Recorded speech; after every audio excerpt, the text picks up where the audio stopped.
Hello, ladies and gentlemen. This is Edward Joseph, and let's talk live. Edward Joseph, Night Talk. All right, let's talk. Well, today, people, it has been such an interesting day. I am here, I am live, and I am going to talk about some things, peoples. Peoples, Edward Joseph, Night Talk. You guys come on in. You guys come on in. You guys come on in, for there's so much to talk about, peoples. You guys come on in. Peoples, this is Edward Joseph Night Talk. I am going to go ahead and put up my disclaimers, and I will be right back.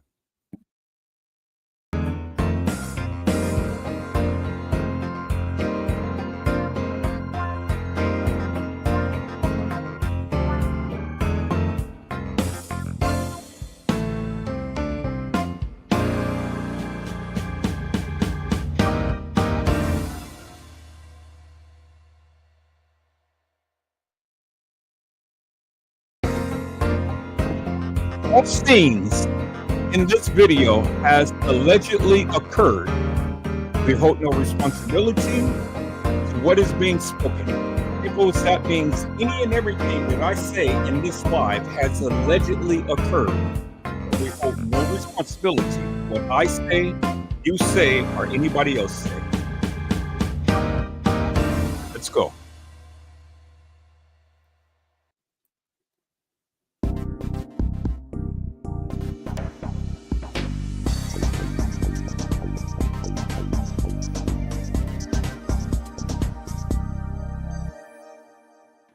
Disclaimer. Copyright disclaimer under Section 107 of the Copyright Act. Allowance is made for fair use for purposes such as criticism, comment, news, reporting, teaching, scholarships, and research.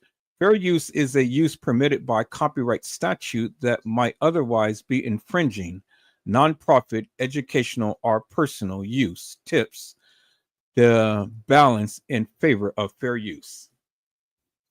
All right, peoples, let's go on ahead and get into this. You guys come on, like and subscribe to the channel, and share this content on tonight. Peoples, we got a lineup on tonight. I'm only going to be on here an hour, and we're going to get into this, people. So you guys give me one moment. I'll be right back.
Okay, peoples, I'm back. Let's just start off the night with this video that I wanted to show on tonight. Let me go to my channel. Let me go to my home page. Let me go to my history. And I want to showcase this video on tonight. I want to showcase this video on tonight, peoples, about Diddy. So let me go to my history. And I want to showcase this on tonight.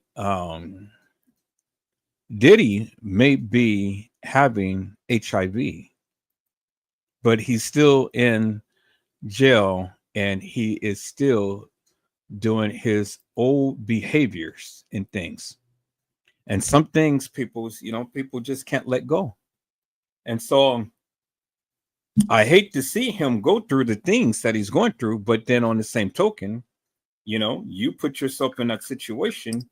And so because you put yourself in that situation, now you have to deal with the consequences of your actions. So I want to share this real quick because I thought this was something that people should see.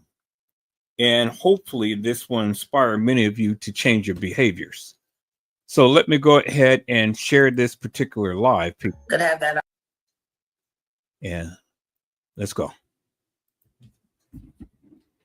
Could have that opportunity just like everybody else.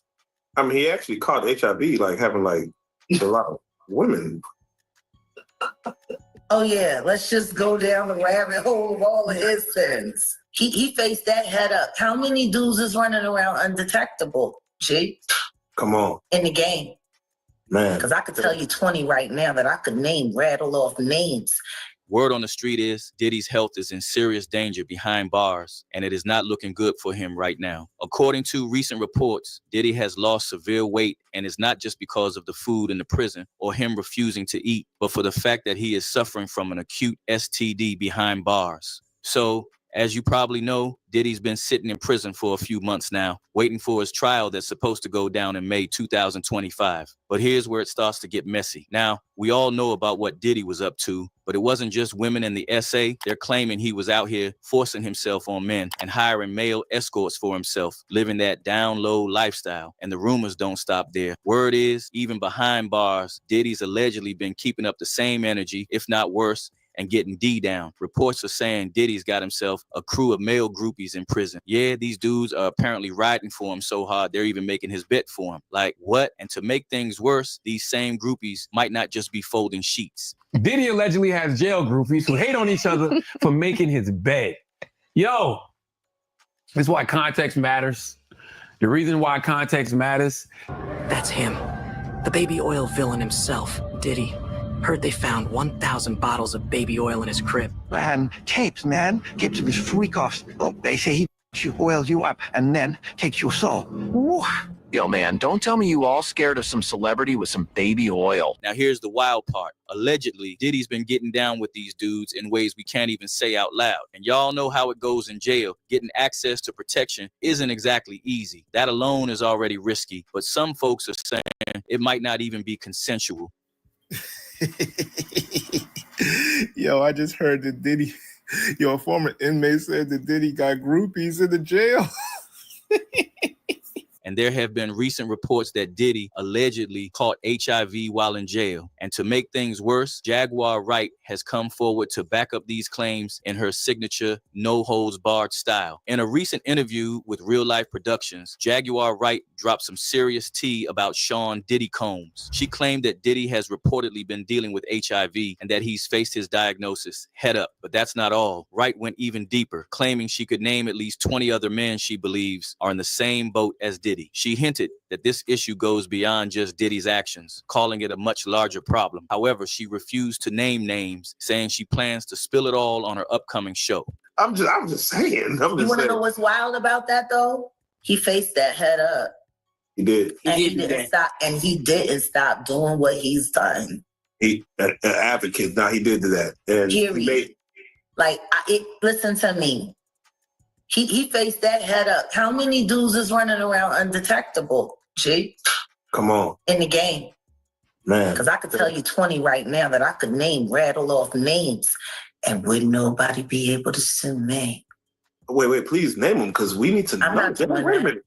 Those are things that I'll be discussing on the Jaguar Wright show from here on out. This isn't the first time Jaguar Wright has gone after Diddy. Following his arrest on September 16, 2024, on charges of ST by force, fraud, or coercion, conspiracy, and transportation for Wright doubled down in an October interview with Piers Morgan. She called him one of the most dangerous people she's ever encountered and straight up labeled him the devil. Jaguar claimed that Diddy's career and actions were designed by powerful industry figures to serve as a demon that kept the culture under control for the benefit of the music industry. She added that she's been warning people about Diddy and Jay-Z for years, describing them as monsters whose actions have been ignored until now. Recent reports are claiming that Diddy is flat out refusing to leave his cell at the Metropolitan Detention Center in Brooklyn, and his refusal is causing all kinds of delays in the multiple SA lawsuits he's currently facing. Here's the deal. Co-counsel for attorney Tony Busby made the claim in a letter requesting to postpone a conference set for January 10th, 2025. According to the letter, we have been in negotiations with defendants' counsel regarding service of process, scheduling, and case management across numerous related actions, and have faced delays caused by defendant Combs refusing to leave his cell to accept service. Now, let's talk about why Diddy might be pulling this move. Some people are saying it could be because of the toll that his alleged diagnosis has taken on him. Think about it. If the rumors about HIV are true, he might not want to be seen in public while dealing with the physical effects of the disease. According to a new report, Sean Diddy Combs is refusing to leave his jail cell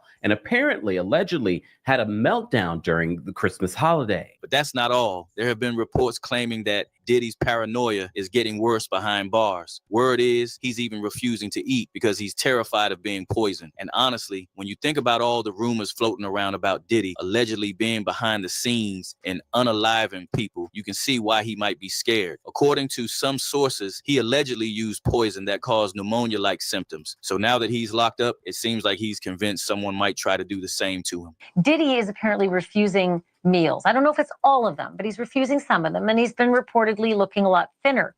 Why would that be? Sean Diddy Combs is reportedly not eating in jail, possibly due to a fear of being poisoned. Former inmate Larry Levine speculated that Diddy is afraid someone will harm him through his food. And to make things even crazier, there was a time when Diddy reportedly demanded his own personal nutritionist in jail. Yup, apparently he thought he could still pull the same strings he did on the outside. Word is he wanted to get back in shape after the toll prison life had taken on him. But of course, the prison system isn't exactly catering to his superstar lifestyle, so his demands didn't go far. He needs to get clean and all this other stuff. He was trying to angle to get his own nutritionist to come in and help prepare his meals in order to help him with the physical effects that he's going to. And let's be real, refusing to leave his cell might also be a way to avoid facing even more lawsuits. Could this be a tactic to keep the spotlight off what's really going on with him? Or is it just his way of trying to stall the legal process? Either way, the situation is raising a lot of questions. As usual, the internet had their own opinions. One user commented, "How can Diddy remain clean when he was running through so many people? It would not surprise me at all." Another user chimed in with, "Jag is more on point and knows what she's talking about. Believe what you will, but Jag knows." So what's your take on all this? Do you think Diddy's behavior in jail is tied to his alleged health issues, or is it just him trying to avoid more lawsuits? Could Jaguar Wright's claims be exposing the truth, or is this just another wild rumor? And most importantly, do you think Diddy can bounce back from all this drama, or is it game over for him? Drop your thoughts in the comments below. And don't forget to smash that like button and hit subscribe for more developing stories straight from the hood.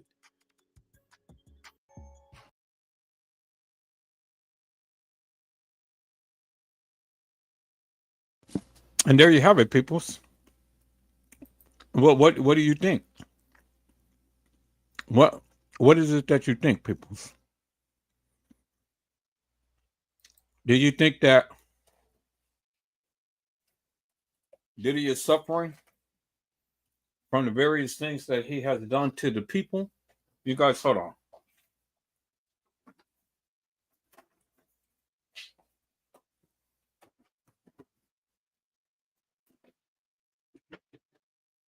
See, people, the only thing I can just say is allegedly, because I don't know Diddy. I really don't know him. You know, I don't know him. All I know is these are the things that the people was putting out about him. I don't know him, never met him, you know, never listened to his songs and things of that nature. So the only thing I can say is allegedly. That's all I can say is allegedly. Because I really don't know him. But my take is this. Everybody's saying that he's guilty. All of these people are coming out and that he smashed their buns. That this man did a whole lot of stuff. And it just seems like every day, more and more it keeps coming out about Diddy. Now, what was shocking to me is that I was listening to this content creator, and another lawsuit came out about a young lady who he ended up smashing, according to what she said. But this happens to be at a place to where this young lady was supposed to be babysitting. I'm gonna play that live, peoples. And I'm like, wow.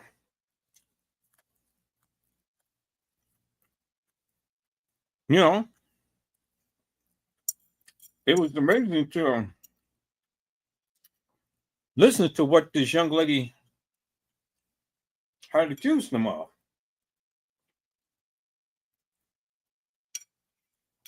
And so I was talking to one of my moderators today, and I said, well, what do you think? What is it that you think? I said if they have any type of evidence that Diddy had did something to some young ones, do you actually think that the feds would allow people other than Diddy to walk the streets?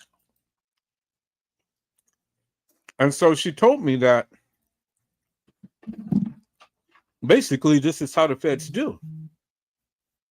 You know, they let them continue to keep doing the things that they do and stuff and to gather more evidence.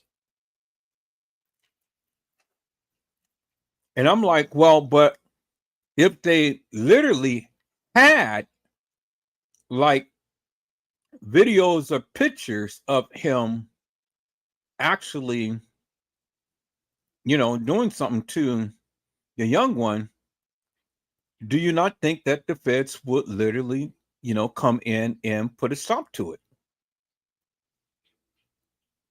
Because I can't, for the likes of me people, believe that if the feds have any type of evidence whatsoever, anybody, not just Diddy, but anybody, you know, doing anything to a young one, that they will still allow them to walk the streets. I just don't see that at all. I don't see that.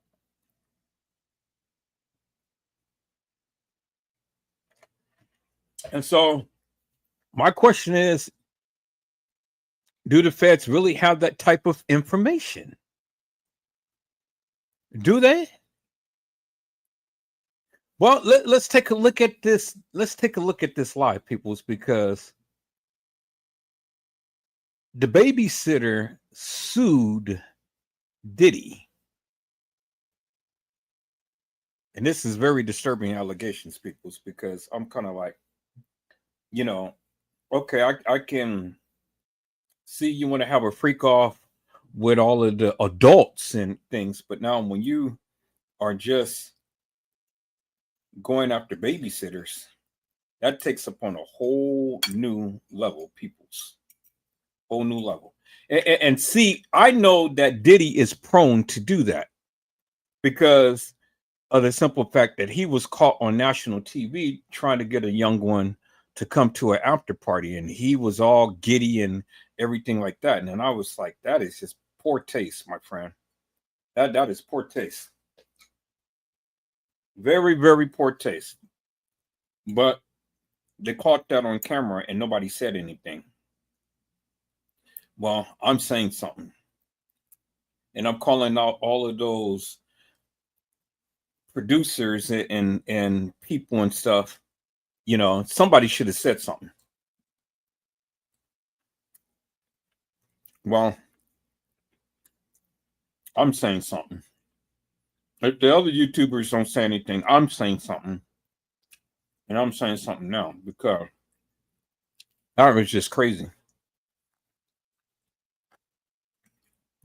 And not to say that he did anything to the young lady, but just the mere fact inviting a little young one to an after party, and then he gets all giddy behind it. Now, I don't know about Jay-Z, but because of Diddy's behavior, for what he did on national TV, I do believe that he's prone to are attracted to young ones. Yeah.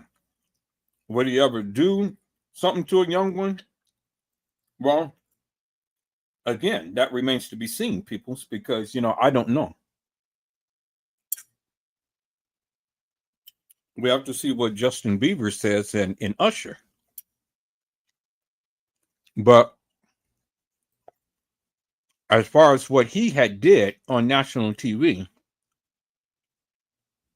and inviting that young one to an after party, I do believe that he's prone to like young ones.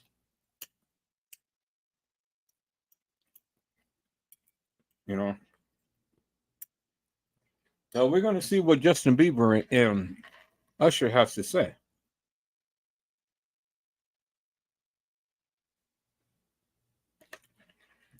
Now, see, this allegation right here that I'm about to show you is very, very disturbing to me. But a simple fact that just a young lady just minding her own business and, you know, just got through babysitting, needed to get home.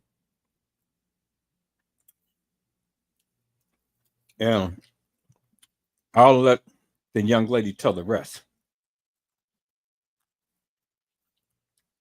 But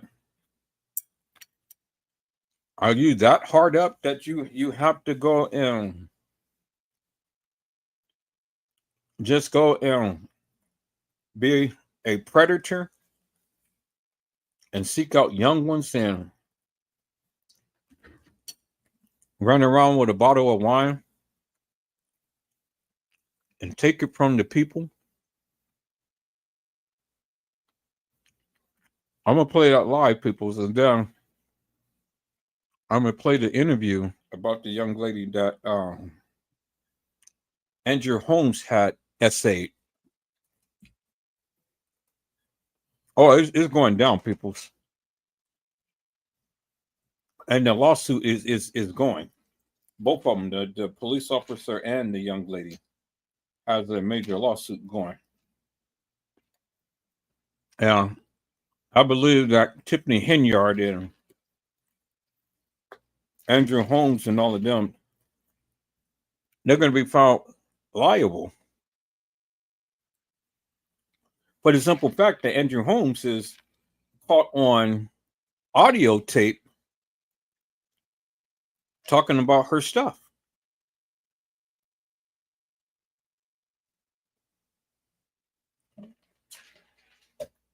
Now, the only reason why he's not in jail right now is because she never did a rape kit. She did an STD kit, but she never did a rape kit because as she did a rape kit, there would have been an investigation immediately. And it would have tarnished Tiffany Henyard's legacy. And that's the only reason why he's not in jail right now. But that doesn't mean, people, that the feds can't step in. Las Vegas is refusing to do anything.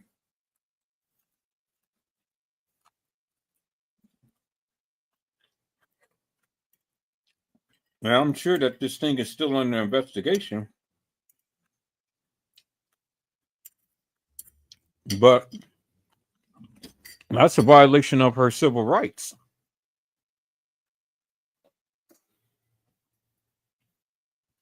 And Andrew Holmes got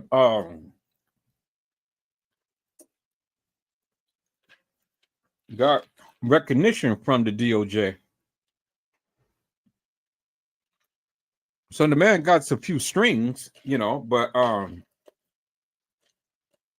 they're going to keep pushing her and the guy who was in the Kanika Jenkins case.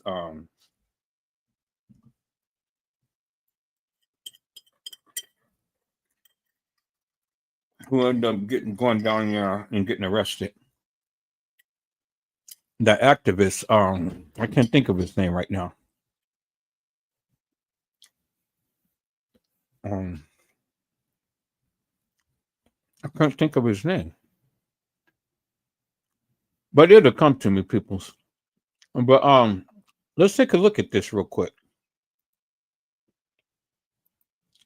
Hey, what's up, y'all? How y'all doing today? Well, if your name is Sean Diddy Combs, baby, you just got hit with another lawsuit. But baby, Mark Agnifilio is not taking this line down. He's saying, Yana, my client could not have done any of these horrible things.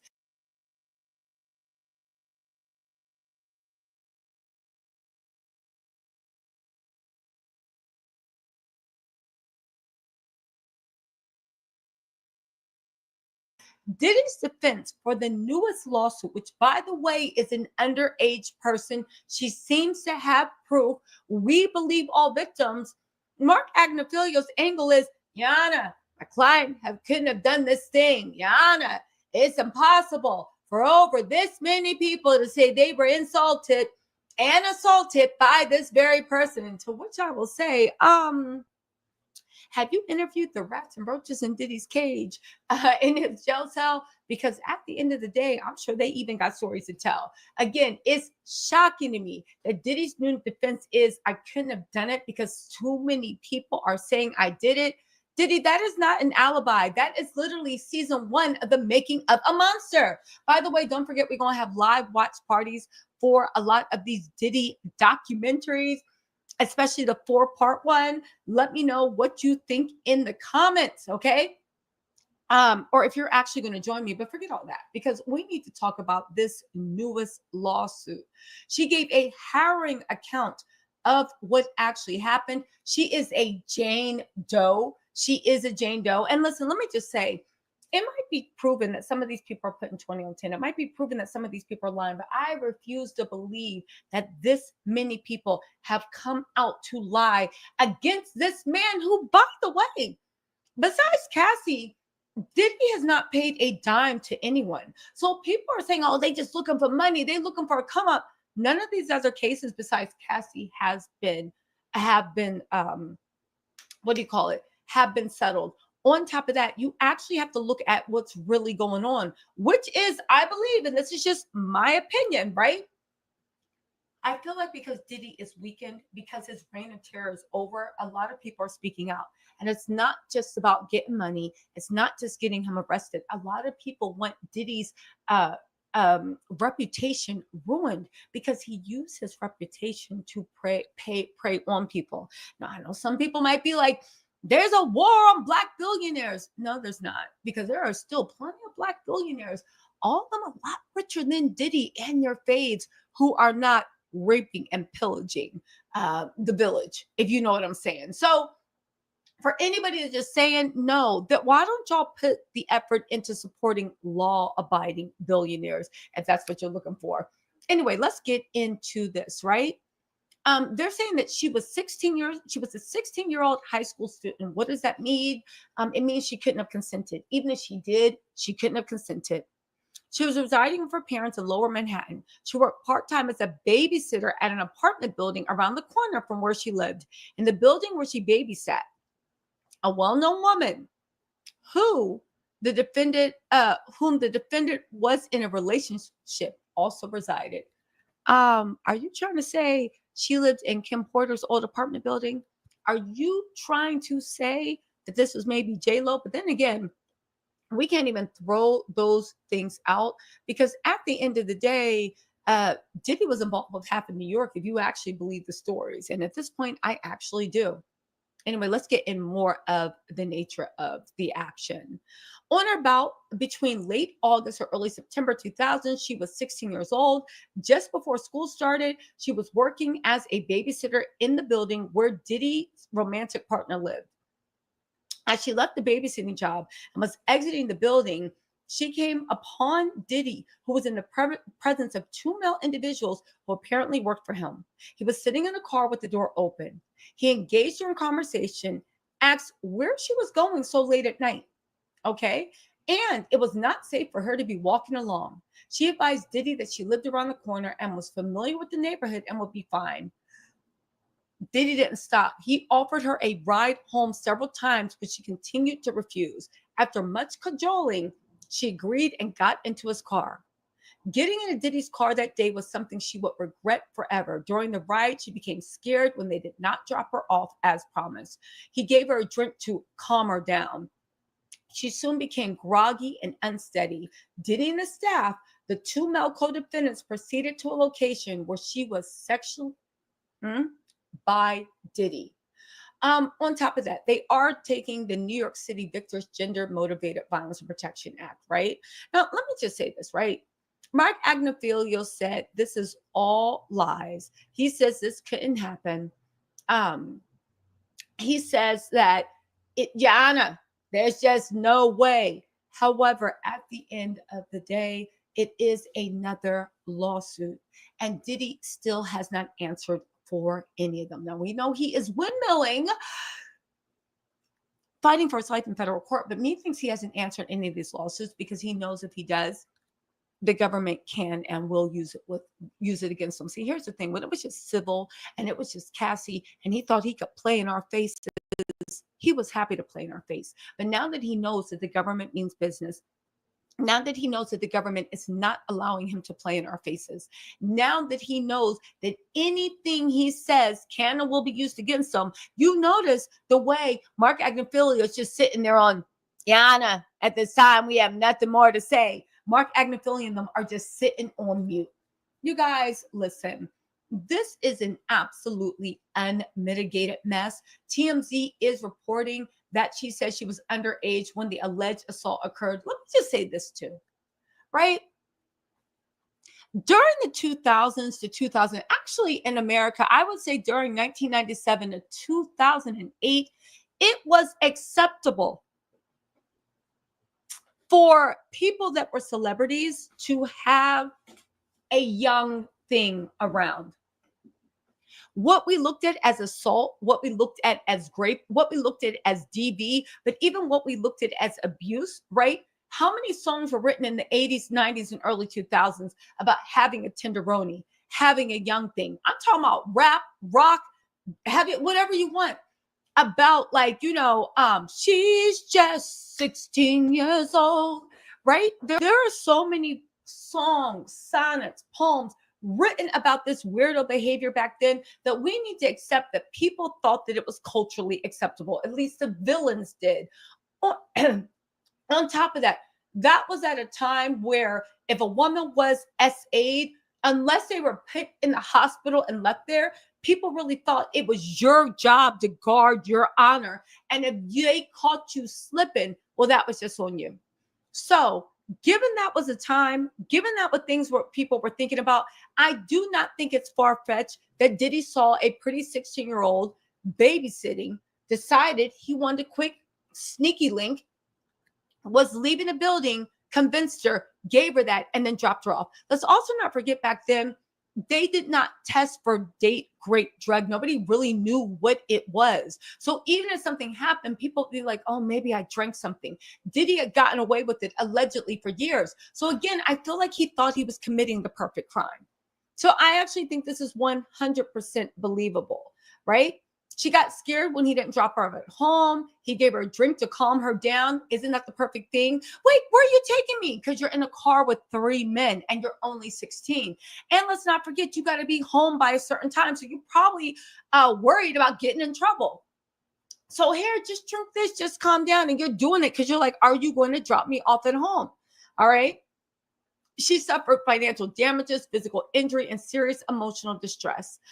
Diddy's legal team does say, Yana, no matter how many lawsuits are filed, it won't change the fact that Mr. Combs has ever sexually assaulted or sex trafficked anyone, man or woman, adult or minor.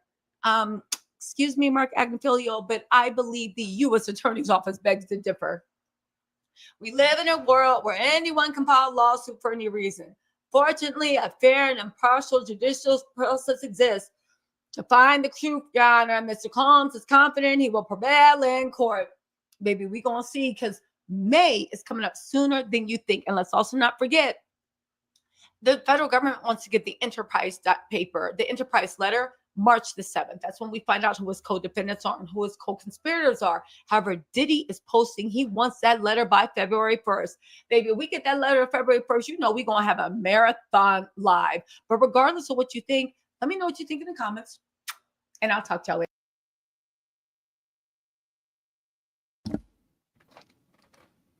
All right, peoples.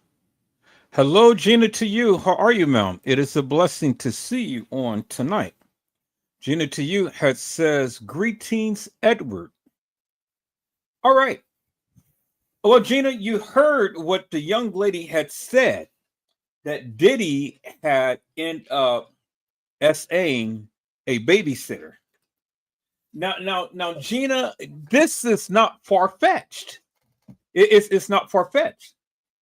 Now, I can't say that I can't say that I believe it, because, you know, I'm always erring on a caution that the people are innocent until proven guilty.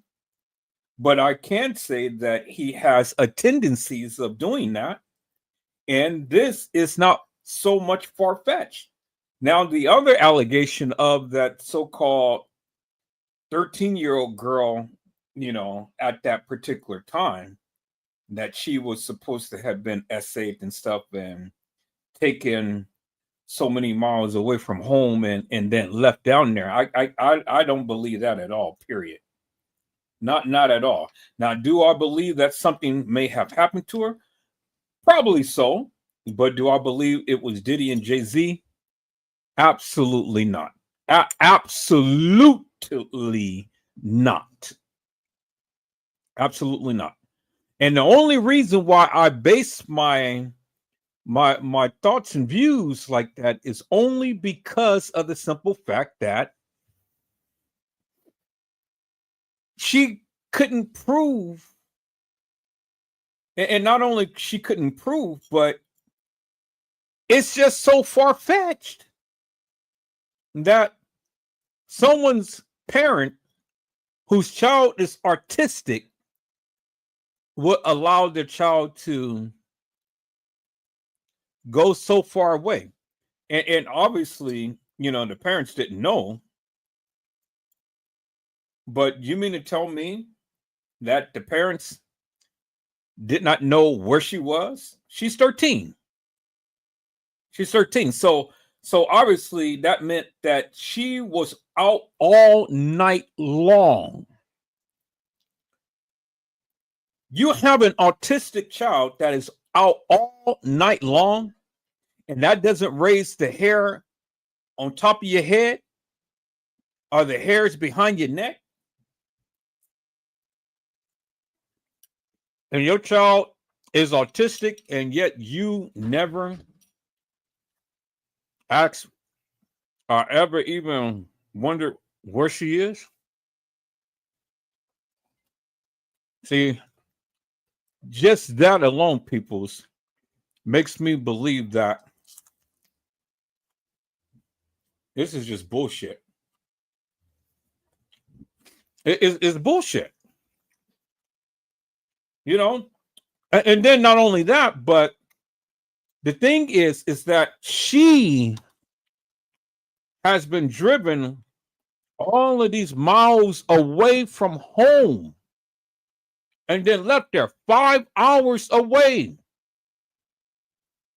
Now, at 13, who do you know that has a license to be driving? And then if you're hanging around somebody that is at age, then you know you got to ask yourself the question, peoples. You really got to ask yourself the question. A 13-year-old being driven 5 hours from home. Don't you know how long 5 hours is, peoples? 5 hours is like from Richmond to Los Angeles, California. Well, it's almost that. Because actually it takes about 8 hours, but it's almost to that. So you can get probably to Lancaster in 5 hours. But that's at least over 200 and something miles, peoples. Over 200 and something miles, peoples. A 13-year-old autistic child is being driven from home. And so you got to ask the question, who in the hell was this girl dealing with at the age of 13, 1-3, and that can drive a car and be out all night long? And the mother and father don't know where the child is. That's child abuse right there. Total child abuse right there. And maybe that's why the father said, oh, well, I have no recollection of that.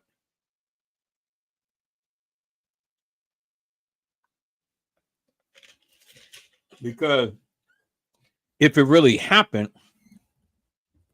you already know that the people will be on his shit big time. Now, I heard the people say that the father has probably been paid off. But what is he being paid off for? What?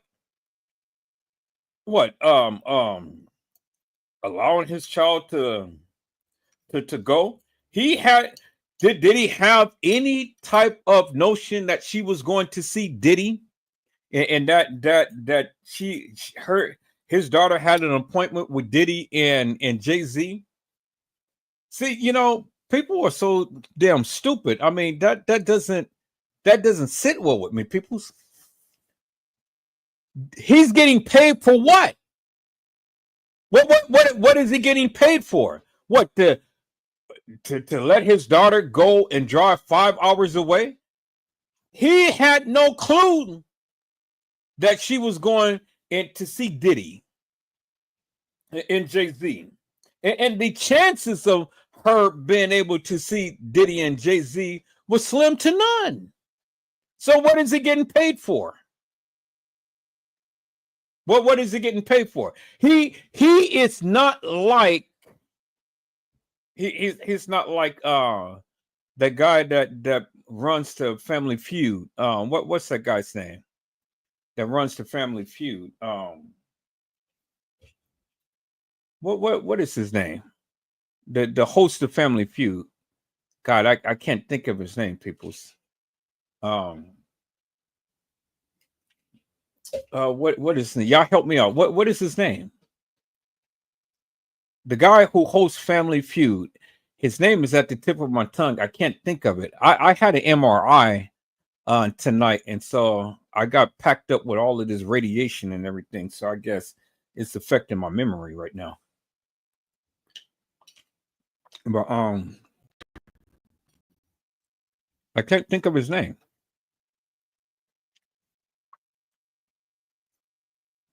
What is that, Gina? What is that guy's name that runs to Family Feud?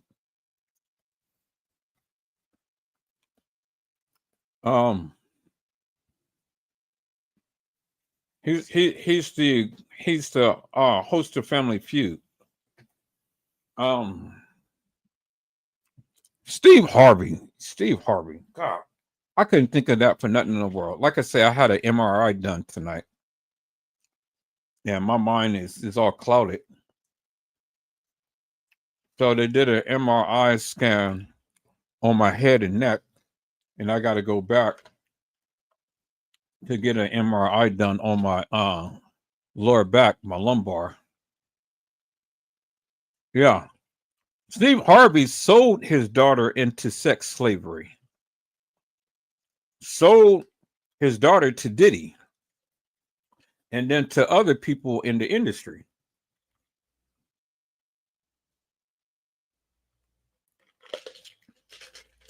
And that girl is ditzy as all get down. I mean, it's just crazy. She is just ditzy. I'm sorry, but she is.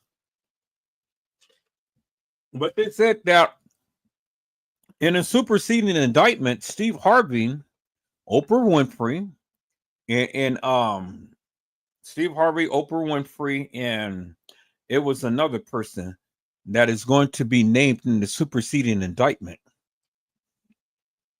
And I can't wait. I literally can't wait. We're going to go in on Oprah Winfrey because that woman,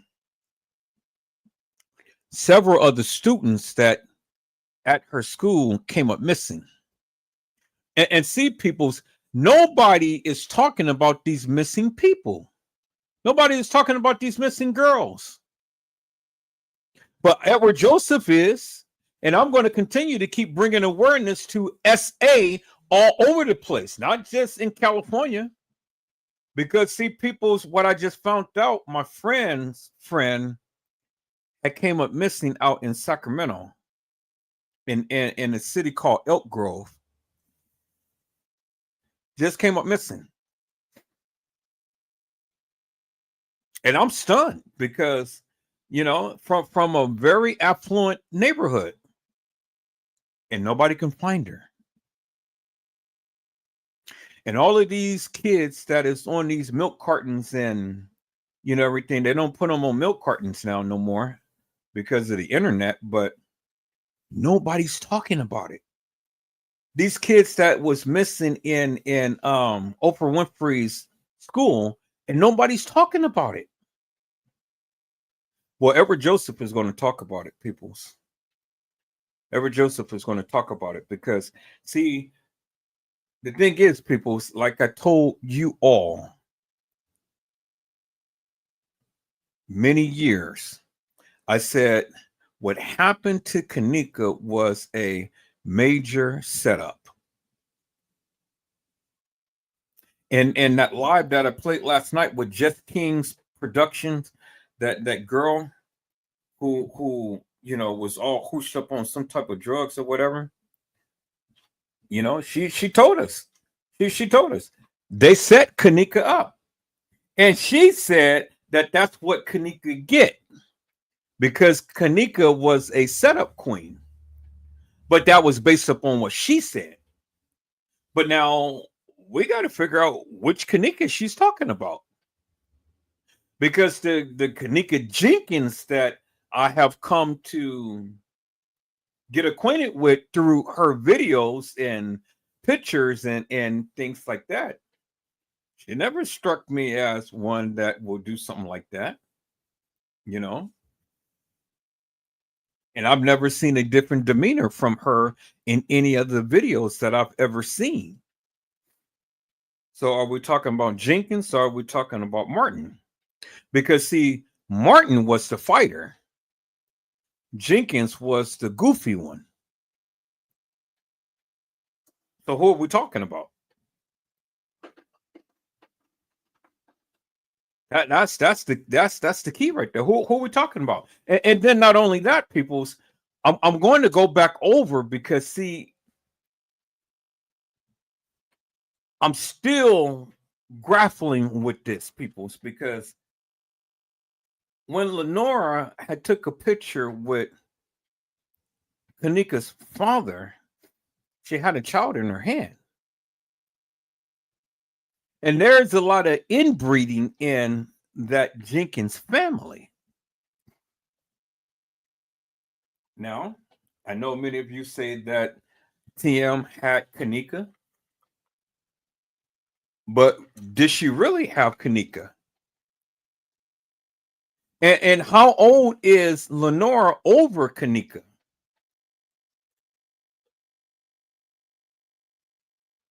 You know, I mean, it's been stated that Lenora is Kanika's biological mother. Now, I know that sounds so far fetched and things, but in actuality, it doesn't. In actuality, it really doesn't. Because in my book, Kanika favors Lenora a lot more than TM. And if there's a lot of inbreeding that has been going on in that family, that's not no far fetch at all. So I'm going to go back over that, peoples. And then two, I got a question for all of you. When did you ever see TM ever nurse, push a stroller, carry, or take a picture of Lenore's kids as they were babies? Did you ever see her nursing or taking care of babies? Or did you ever see TM holding a baby? Even Kanika. You never seen it. You've never seen it. So I wish all of you stop telling me, oh, well, that's her child. Well, prove it to me. If you show me a picture, prove it to me. I won't say it. But you're not proving it to me. See, people's, I'm not like you. I'm not like you. You guys believe everything under the sun and then some.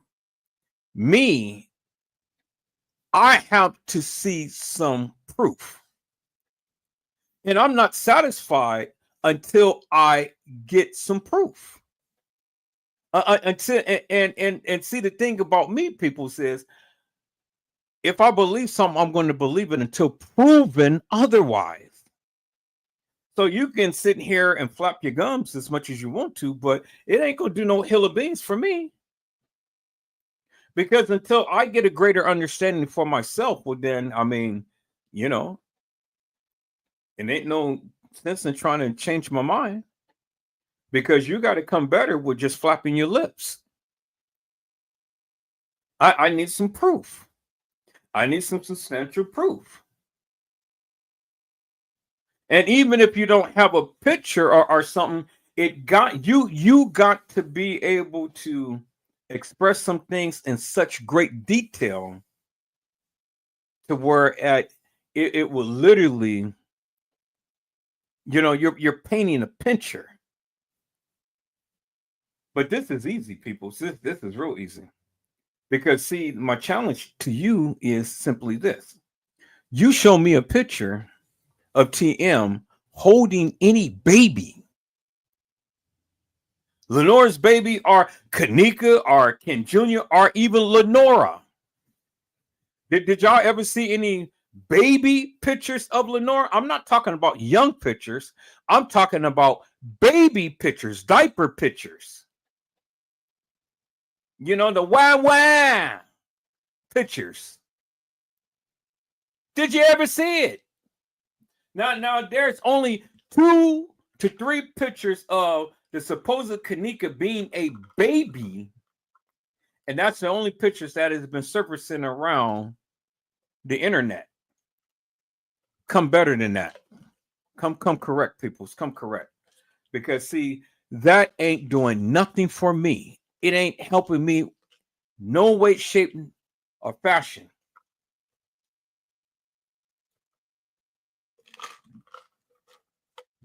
And I get what many of you saying. I get what you're saying, but so what? That's what I say to you. So what?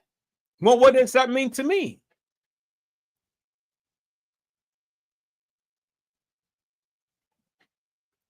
So what? That's exactly what I'm saying, people. So what? So what does that mean to me? So you can mumble under your breath and stuff, and all like this and stuff, but that ain't proving nothing to me. Until you can show me a baby picture, more baby pictures, then it ain't no sense in trying to argue with me or trying to convince me otherwise. Just show me some proof. That's all you need to do. Just show me some proof. Show me something that TM had Lenora, Kanika, or Ken Jr. or even been nursing Lenora's children.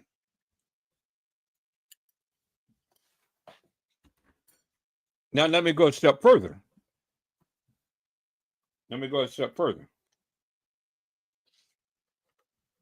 Did you ever see a pregnant picture of Lenora?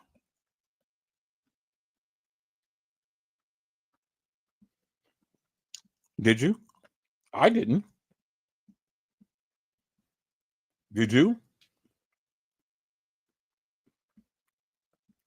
I mean, all of these people supposed to be so rich in research and stuff. I mean, help a brother out.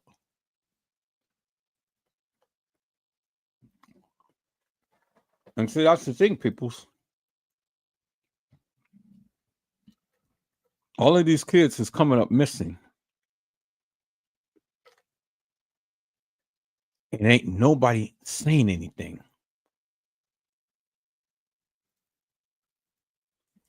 All of these kids come up missing, ain't nobody saying nothing. Y'all better get ready because 2025, this year is getting ready to hit really, really hard, peoples. This year is getting ready to hit really, really hard. And we're going to talk about the fires in LA because that is a major cover-up. Major cover-up. Did you know that the Olympics was supposed to be coming to California in 2028? And part of the wildfires is to go ahead and rebuild LA so we can get the Olympics here. Don't you know what the Olympics means, peoples?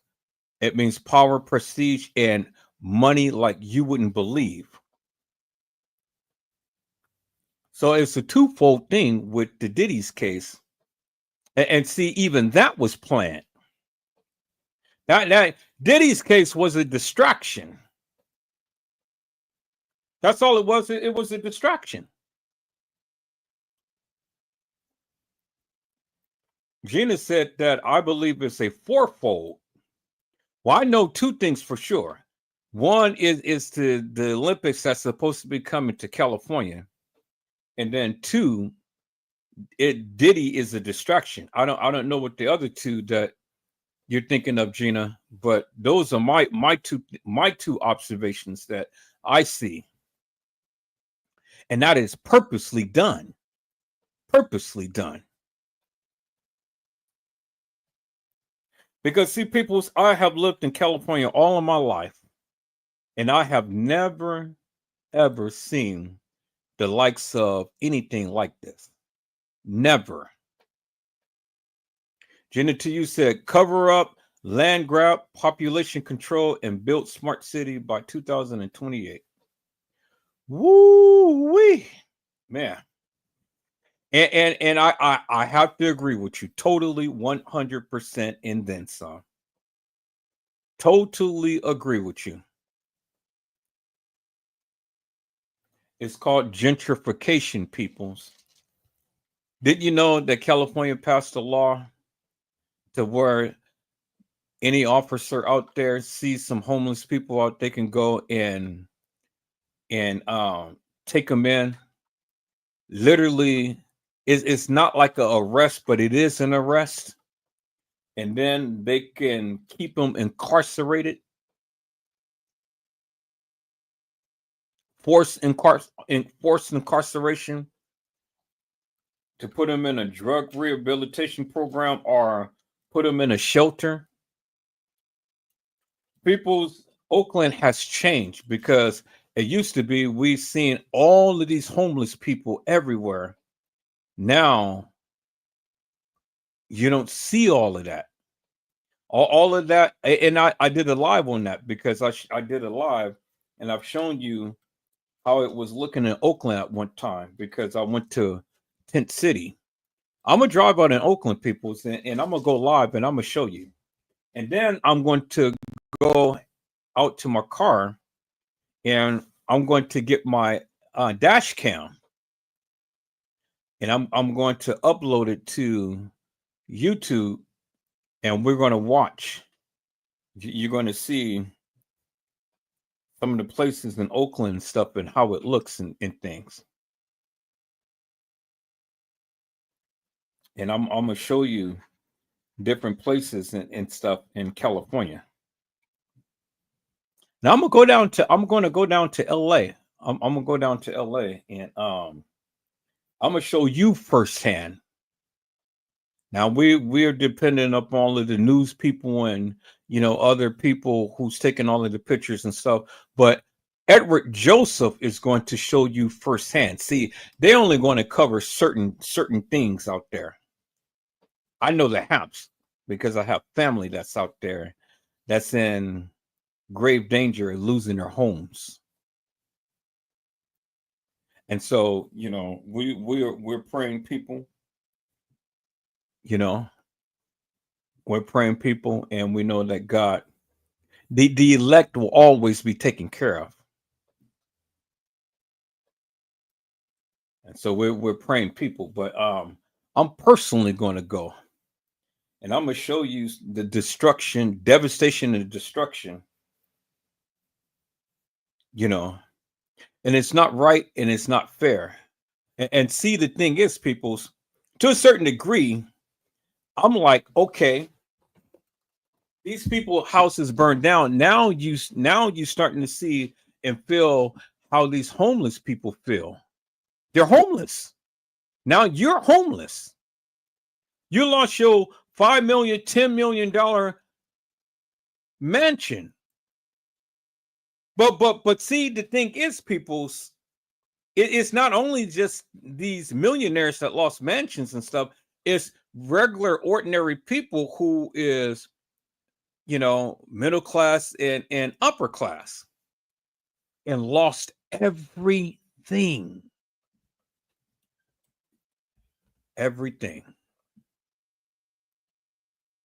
Jenna, to you, said, why hasn't Newsom never came out publicly to say that they are housing folks that can't leave, put in shelters away from danger? Because he's a sucker. He ain't gonna say nothing. And see, people's, it's so much shit going on in California behind the scenes that you guys don't even see. But I have to be very careful about, how I go about reporting this type of stuff. Jen, to you, said, but the billionaires can rebuild, but the middle and lower class cannot. And that's what I said, gentrification, because they're moving them out. And LA is going to be a new LA. That's why the wildfires. That's why they're setting all of this stuff on fire. It's a twofold. One, Diddy thing was a distraction, peoples. It was a major distraction. Major distraction. And these Hollywood peoples whose houses is burnt down and stuff like that. You didn't think that there was a part of what was going on in Hollywood? You got to be crazy, people. You got to be kidding me.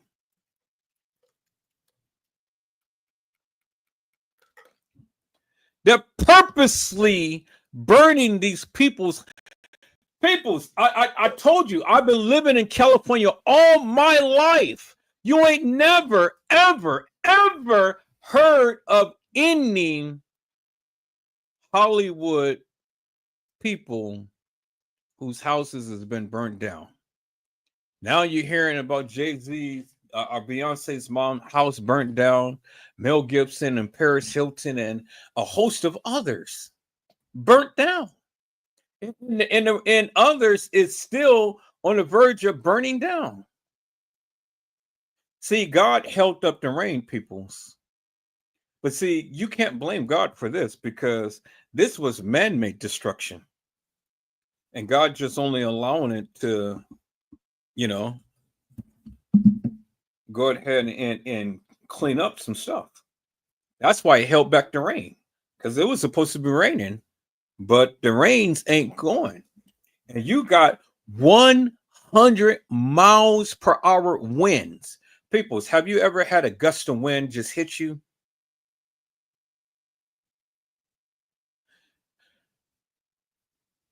Because in Santa Ana, Pasadena, and other places out there, they get that wind gust from the mountains because they're in the valley. Because of the heat, it causes a vortex. So, heat, and then you get the gust of wind. That's a bad combination, peoples. And so the fires is going to spread rapidly. But you sitting out there in the heat, in the smoke, in the wind, people's, there's going to be people who's going to be suffering for the rest of their lives. Because I don't think you truly understand what California and those people are going through. Just the smoke alone, that's toxic. It's toxic smoke. And then you have 100 miles per hour hot winds. Who can survive that, peoples?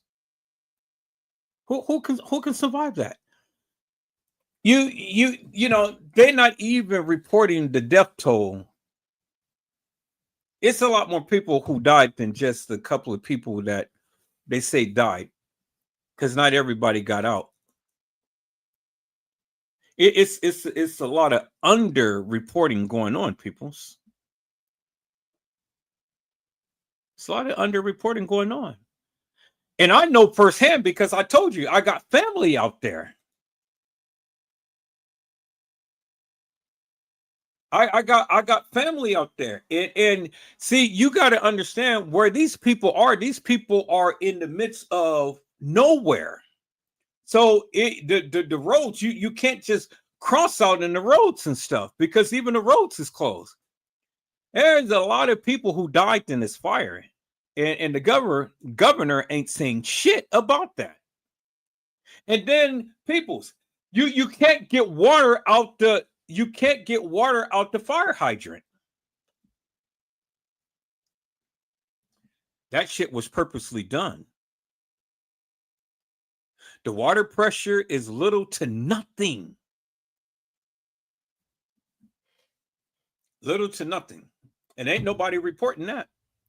I played the live on last night when you heard one of the fire peoples, and I shown you the pictures how the fire people was just standing there watching the houses burn. Guy tried to save his house with just a water hose, and his house is engulfed in flames.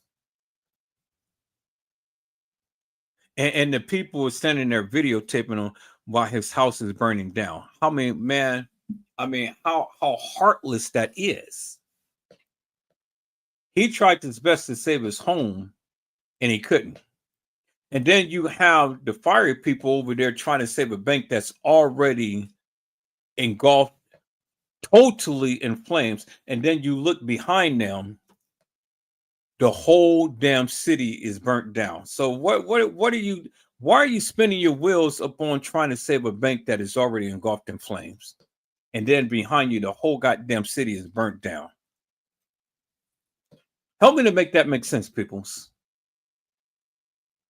A lot of the firefighters was told to stand down. Was told to stand down. And How you know they were told to stand down? Because the picture says it all, peoples. All of the houses is on fire, and all they can do is just stand there. And why are they standing there? Because it ain't no water. Peoples, listen to me. They cut back. They cut back upon the insurance for the houses. And the reason why they cut back on insurance on the houses because they don't want the people to rebuild. This shit has been in the works. I'm telling you, this shit has been planned. This shit just didn't happen by happenstance. This was already in the works, peoples.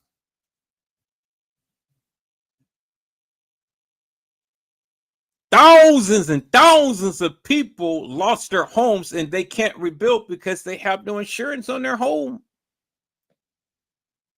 And the property value is nothing. Your house burned down, you can't rebuild. You don't have no money to rebuild, and then trying to go and gather a permit to try to build up and stuff. Guess what? You can't afford it. You can't afford it no more. Your house burned down, that's it. You gotta go. You can't rebuild. Because you know what's going to happen, people, is the regulations is that you're going to have to get the permits to rebuild. You got to not only get the permits to rebuild, you got to try to get a company to insure you because you won't be able to get the permits unless you get the insurance. And you're not going to get the insurance because you can't get the permit. You can't rebuild because the property value for that land is going up.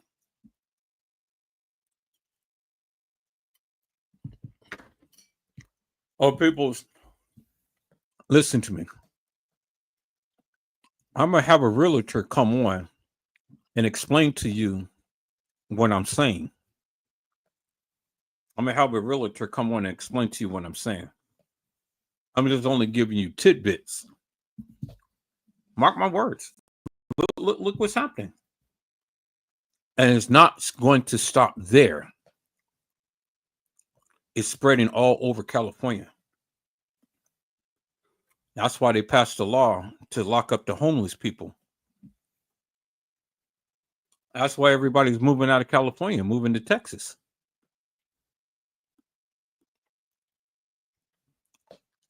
Is getting ready to be a major shift, people. And if you ain't got money, well, you know, you're going to be asked out. So the people lost their homes and they think that they're going to live on the streets. Nope. The cops is going to round them up and they're going to incarcerate them. Lock them up. Get them out the way. And that's law in California. It's law in California. It is illegal to be homeless, basically. You can't live in an encampment, peoples. It's illegal to live in California and be homeless. Because all they're going to do is lock you up, put you in a big building or something, but you're not free to go.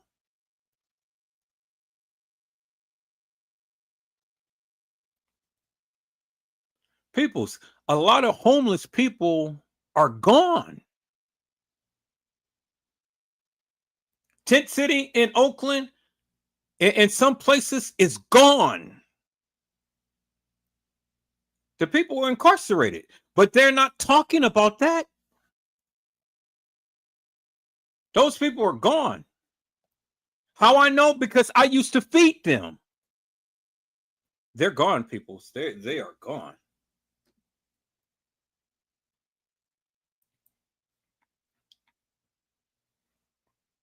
You say the fire now spread to San Diego? Oh shit. Well, it's done for people. It's done. It's done.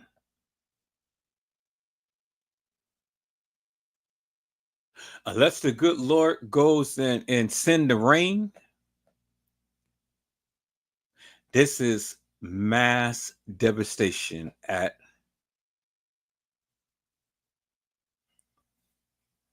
something that we have never ever encountered in all of our days, peoples.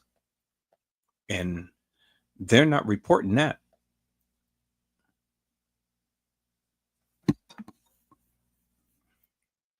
They're not reporting that.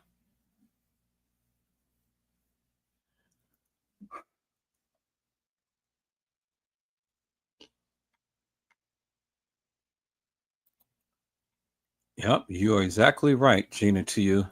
The insurance companies cut off their insurance 3 months before the fire started. Yep.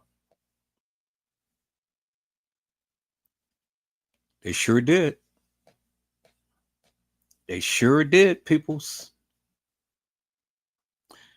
And guess what? It didn't only happen in California, but it happened in bingo. You're right, Gina. It happened in Hawaii. The same thing that happened out there is happening here in California. And it's going to happen in your town too. It's going to be mass destruction and mass displacement and mass incarceration. And it's going to fall short of what they call that when the government shuts down the cities and stuff.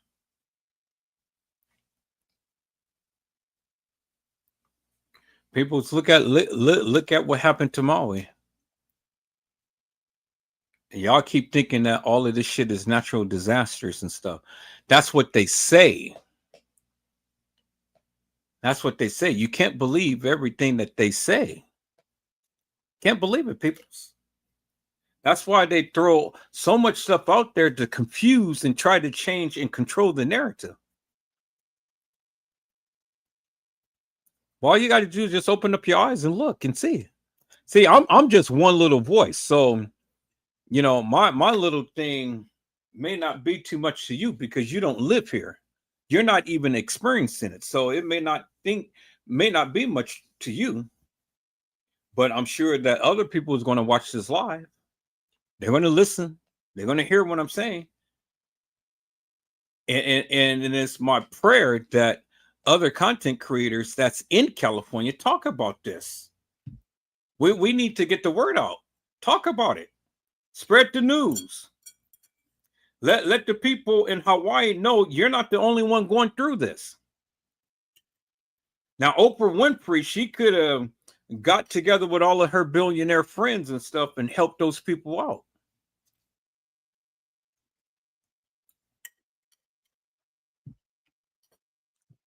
They chose not to do that. Where's the billionaires and millionaires and stuff? You know, where's the entrepreneurship? Where's Facebook and Twitter, Instagram, and all them who talking about that they give to the poor and things?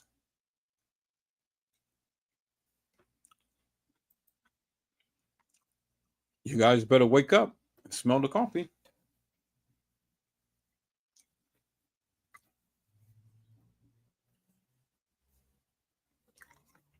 You guys better wake up and smell the coffee, peoples, because the water is on the kettle, and the kettle is on the stove, and the fire is on and it's blazing hot.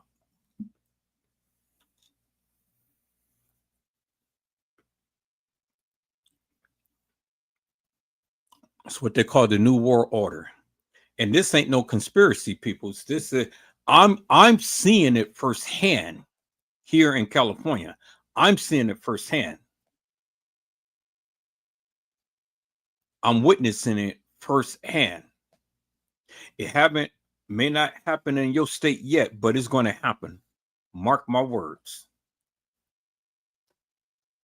Mark my words, people. Is going to happen, and every opportunity I get, I'm going to talk about it. I'm going to talk about it, peoples. But I want you guys to. I'm fit to share this other live right here. But I'm going to talk about it because it needs to be talked about, peoples. All right, so I want to share with you, peoples. I want to share with you this live that this young lady did that had been SA'd by Andrew Holmes. I want to share with you that live.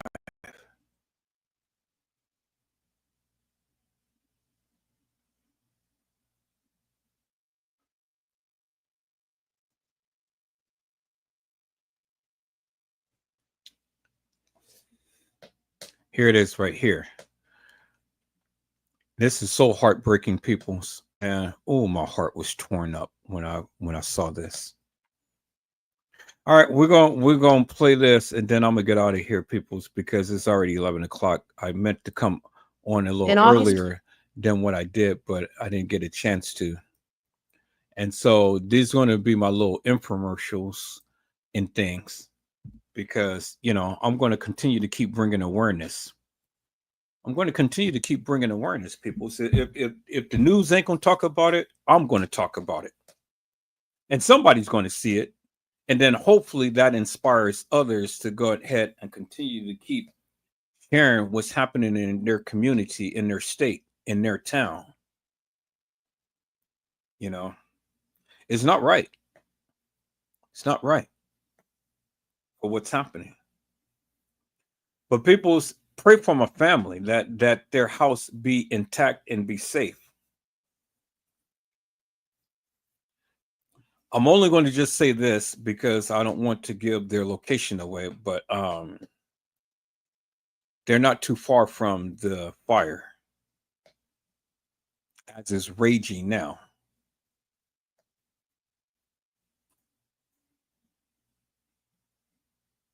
And so pray for my family, peoples. Pray for my family that, they pulled through this. Pray to God that the rains come and bring relief, not only to my family, but to all families out there, to all of the people.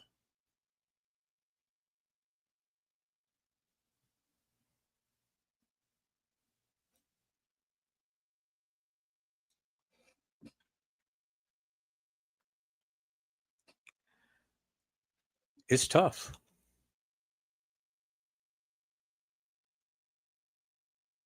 And to see that devastation firsthand is mm,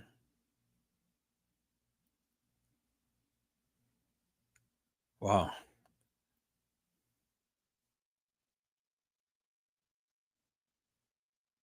See, people, it's until you have experienced it, then you'll never understand the feeling of what people go through. You'll never understand. And this is why I'm going to continue to keep doing lives like this, because I need to get the word out.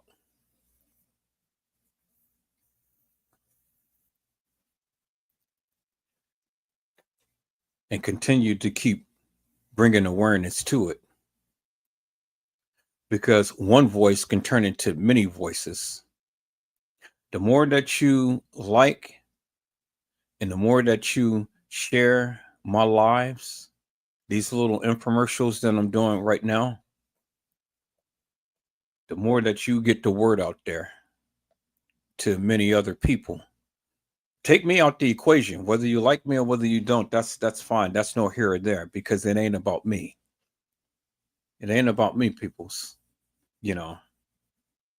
It's time now that we band together and we on social media cover local events and get it out there to the people. Get it out there to the people.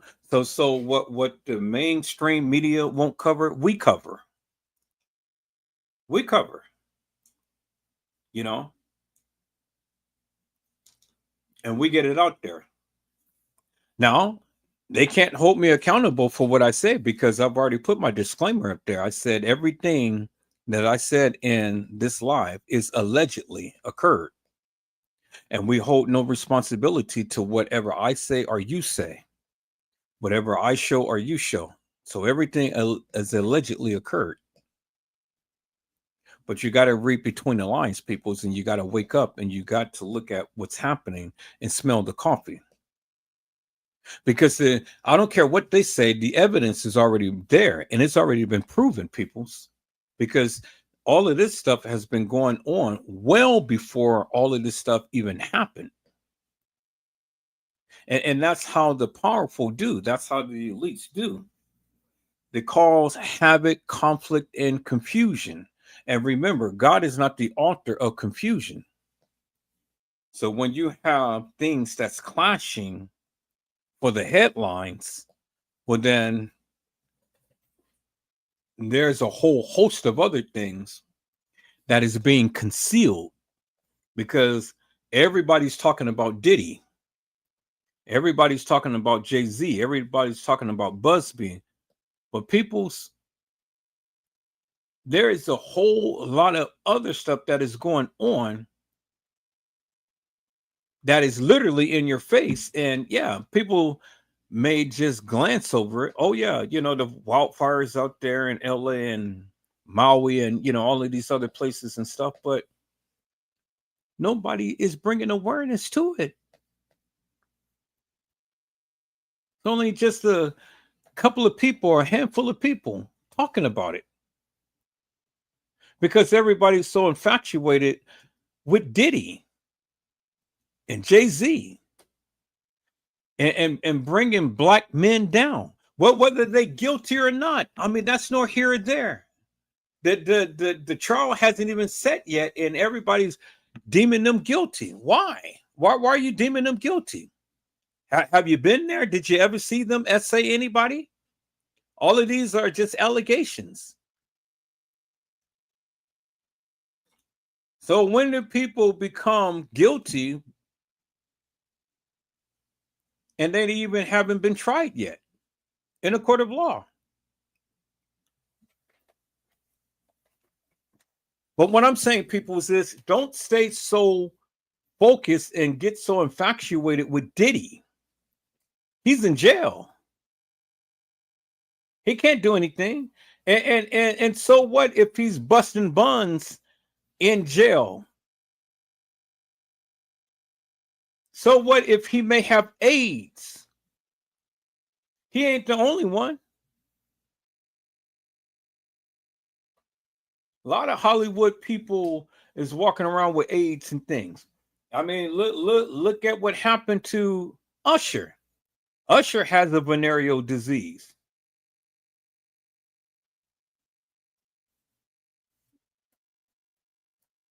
And look what happened to all of the other people who end up getting it.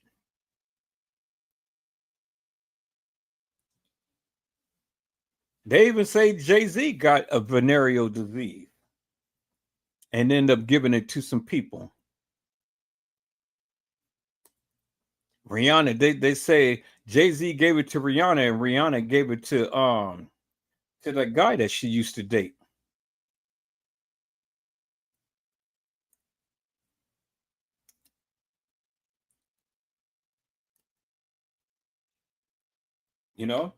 Look at Kobe Bryant. He had a venereal disease that he couldn't get rid of. Look at look at Magic Johnson. He had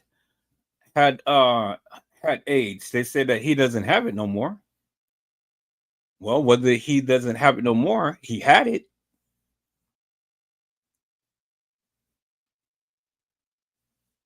It's a lot of people who's walking around here with uncurable diseases that you don't even know of. People packing medicine. They may look good on the outside, but internally, they messed up big time. People, you can't go around putting your stinky winky into people's buns and thinking that you're not going to come out with something.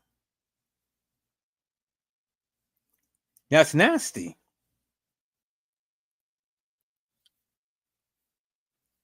And if people have a voracious appetite for ASS, how many of those people are using protection?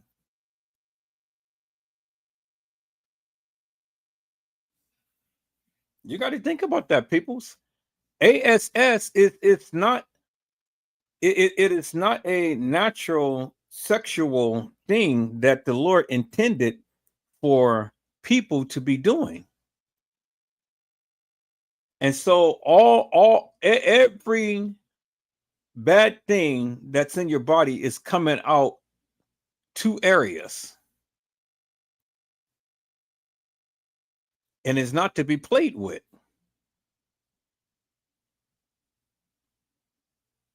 It's unnatural, peoples. And this is why people suffering from AIDS, gonorrhea, syphilis, and herpes, and all of these other type of diseases and stuff. You want to be nasty? Well, okay. It's going to catch up with you. Now it's caught up with Diddy because everybody's saying that he's on the earlier stages of HIV.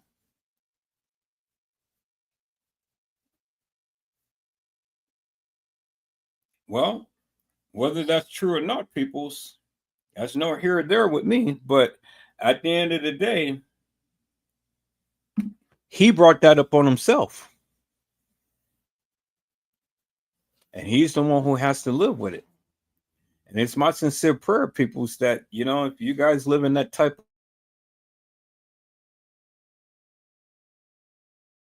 that you stop it right now before you end up getting something that you won't be able to get rid of. I'm telling you, peoples, God is only going to allow you to go so far before you start to pay for the various things that you're doing.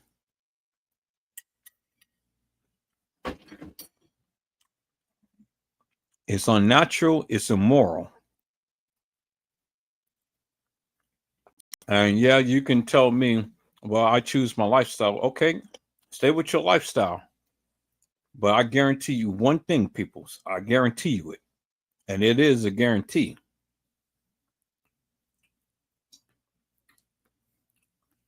The more that you defile this body,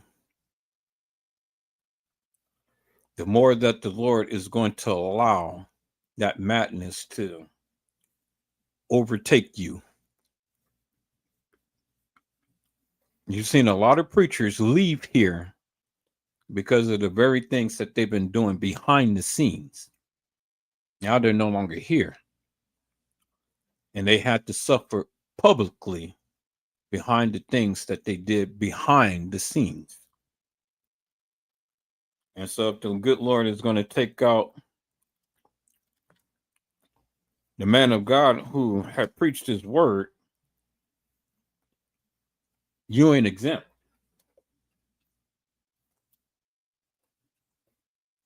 You're not exempt.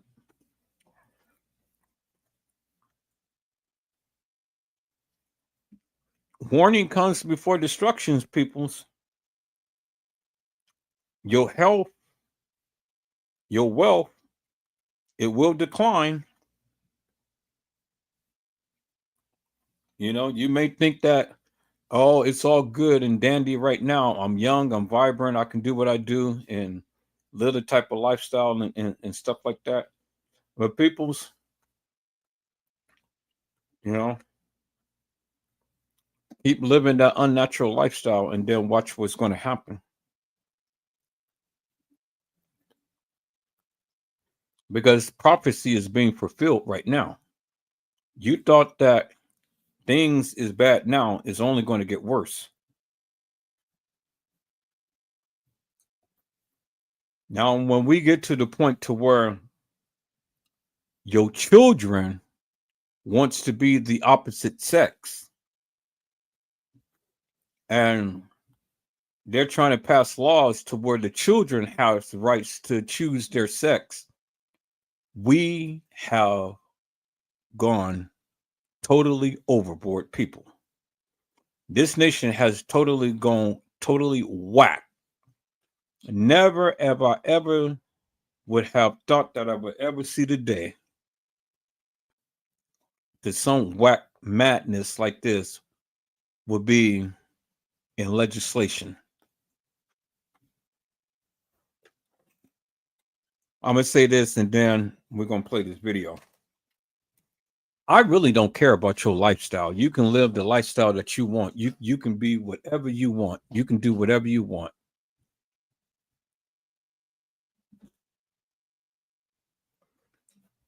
But remember, one important factor, and you hear it from Minister Edward Joseph.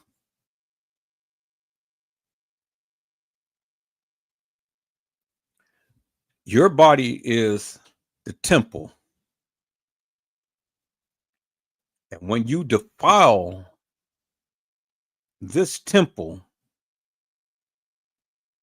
well, then the Lord has something in store for you,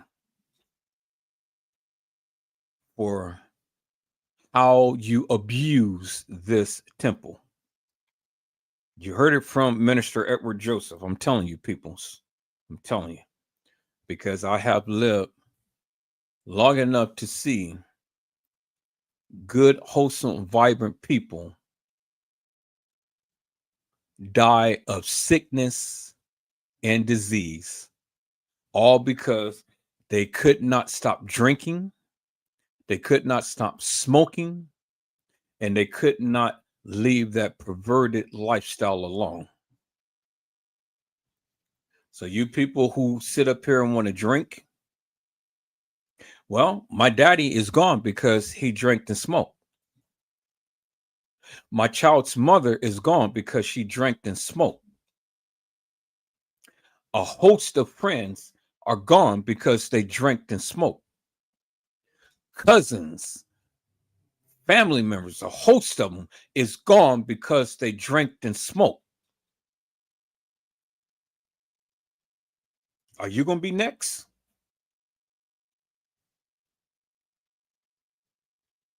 I dedicated a year or so when my child's mother was diagnosed with cirrhosis of the liver and kidneys. And I took care of her for a whole year before she died. But my whole time knowing her, I have bore witness to her, and she was a witness herself because she knew Christ herself. She knew what she was doing was wrong. But you know what she told me? I am grown and I can do what I want. Well, yeah, you're grown and you did what you wanted. But you know what you left behind? You left behind 2 daughters and a grandchild.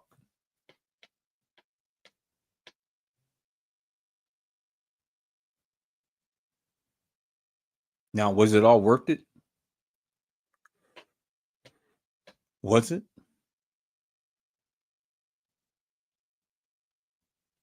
I have witnessed to that girl until I was blue in the face. I have been through hell and hot water with her when it came down to my baby. But in her final year, I never turned my back. The inheritance that my mom and dad left me, I went and bought her a duplex, and I moved just a mile away from her. And I was down there. I cooked and cleaned every single day. Took her to her doctor's appointments and everything. Made sure that her house was clean and stuff because she was taking care of my grandchild. Tend to her until the day she died. I did that. I didn't have to. I did that. And after all of the hell that she put me through, I put all of that stuff aside and I said, no, you are my child's mother. And I refuse to allow your family to come up in here and wreak havoc with you. I kicked all of those suckers out the house from being her power of attorney. I got power of attorney. I recorded her last will and testament. And on that video, she expressed everything that her family had done to her. And I didn't know it. I didn't know about it until she called me. She said, Eddie, I need your help. She called me Eddie. Eddie, I need your help. Okay. And when I found out what was going on, I got her from the apartment that she was living in. I got her in a duplex. And I took care of her until the day she died. And I dared her family to step 1 foot into the place that I got.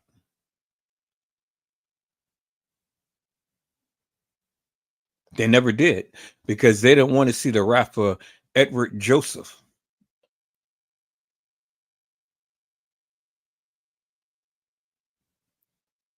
See, peoples, I am a good, kind-hearted person, but cross me if you will.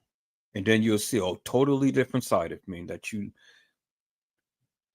pray that you never would ever see.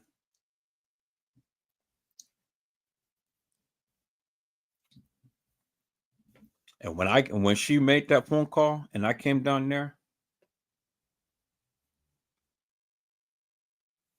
I told them all. I gave them one major warning.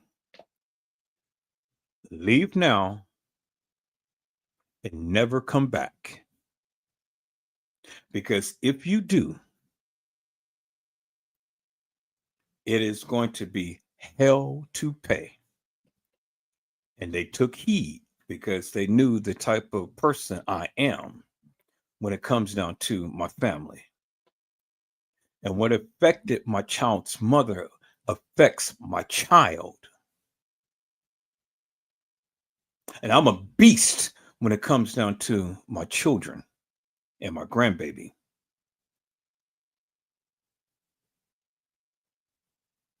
See, people's, I become the incredible Edward Joseph, like Bruce Banner. He said, don't make me angry. Mr. McGee, don't make me angry. You wouldn't like me when I'm angry.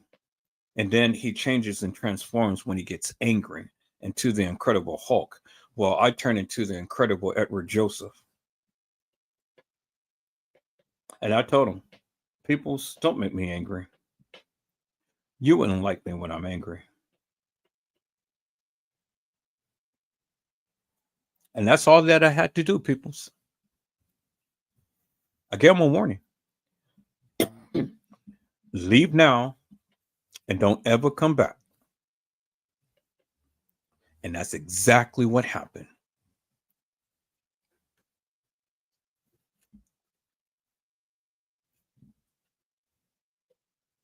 Now,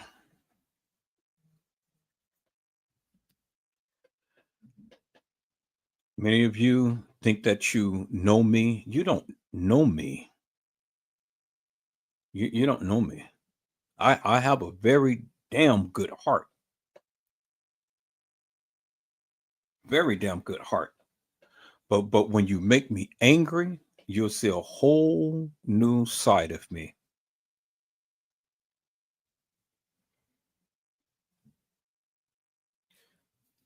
So don't ever push me. It's just like that song. Don't push me because I'm close to the edge.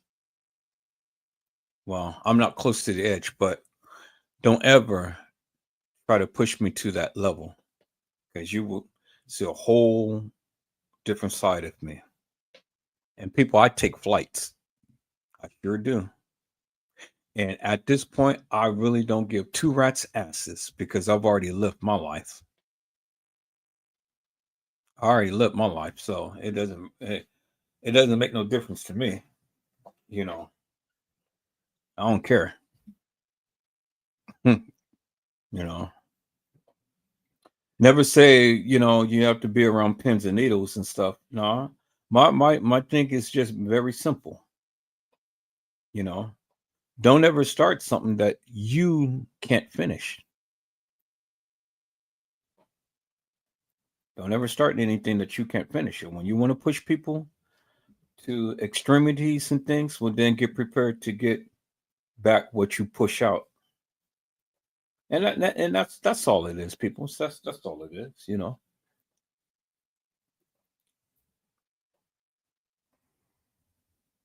I mean, I love my children, and that's what I do. I mean, I don't get mad and go off the rocker and stuff by this little internet madness that you do and stuff. It has to be something a little bit more serious than that. But even with this internet stuff that you guys do, if you guys want to ramp it up, I can ramp it up too. I can meet you with the same energy.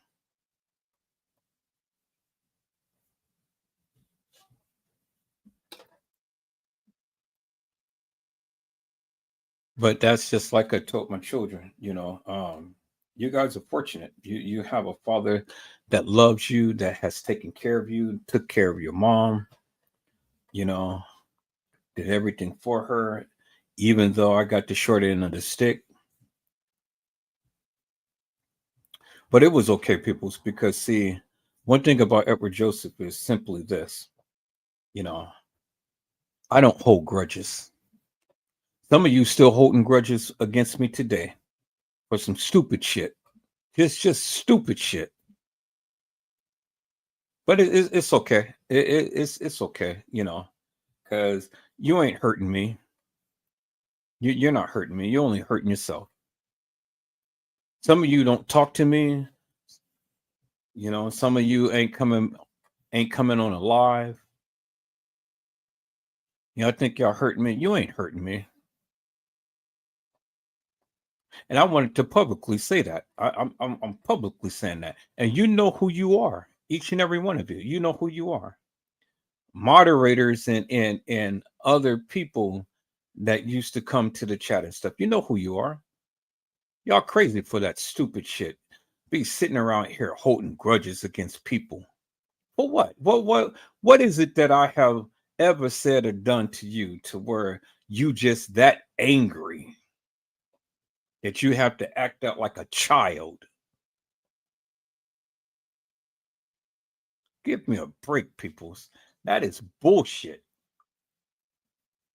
Never heard the likes. But it's okay. Stay with your little contrite self. Because you ain't doing me no harm. Is that all right, peoples? All right, peoples, let's get into this. Let's watch this live. This is going to piss you off. So I caution each and every one of you, especially you ladies, because when I saw this, I damn near threw my phone and broke my phone. That's just how angry I got behind this shit. But I can't wait because Andrew Holmes, his ass is going down. His ass is going down. That deviant, devilish, and demonic sucker. Nasty ass. I never respect a man that has to go ahead and use tools and use drugs and stuff just to go and get some stuff from somebody who don't find you attractive. That is crazy to me, people. It's crazy. Going around destroying people's lives. And see, the thing is, peoples, I can't say Diddy is guilty because I don't know him. So all of that stuff is allegations, is alleged. But this, the lady got proof because Andrew Holmes showed the police officer her goods while he was FaceTiming him. And the guy had the wherewithal to go ahead and record the audio. And he came out of his own mouth, stated some things about the girl. And that's how you know that she's going to win the lawsuit up against them. And I can't wait till the feds swoop in and arrest his ass for SA. It's happening. It's going to happen, people. It's going to happen. What? Mark my words. Mark my words. It's going to happen. He can't. He thinks he's protected because Las Vegas decided not to prosecute because she didn't do the rape kit. But that's okay. You know, there's other ways to bring criminal charges up against them. And it's going to happen. Mark my words. Just like Cat Williams said, all things in 2025 is going to be exposed. And it's already happening, peoples. Because come tomorrow morning, when they drop that first case on felon Trump, I'm going to cover that, peoples, for all the deviant, devilish, and demonic madness that he has been doing. I'm going to cover that. They've already told the DOJ you can release it. And it's going to be released tomorrow, early tomorrow morning. So when I come back live, peoples, I'm covering that. But it's going to be all over the news in the morning. So get prepared so you can be able to see the deviant, devilish, felon, and demonic president that you all voted for. You suckers. You lollipops. Now, get ready to have your life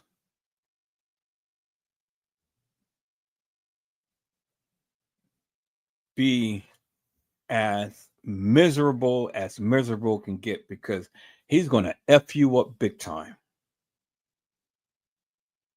This is going to be the hardest 4 years of your life. And when you can't pay your rent, when you can't do this and that and the other because that president that you guys voted in is going to do a number on you big time. But see, the thing is, people, I'm not worried. I'm going to sit back and laugh at you. See, I'm protected. I'm one of the elects. God protects his elect. So I ain't worried. So I'm going to sit back here. I'm going to cover it, and I'm going to laugh my ass off because I didn't vote for him, and I am protected.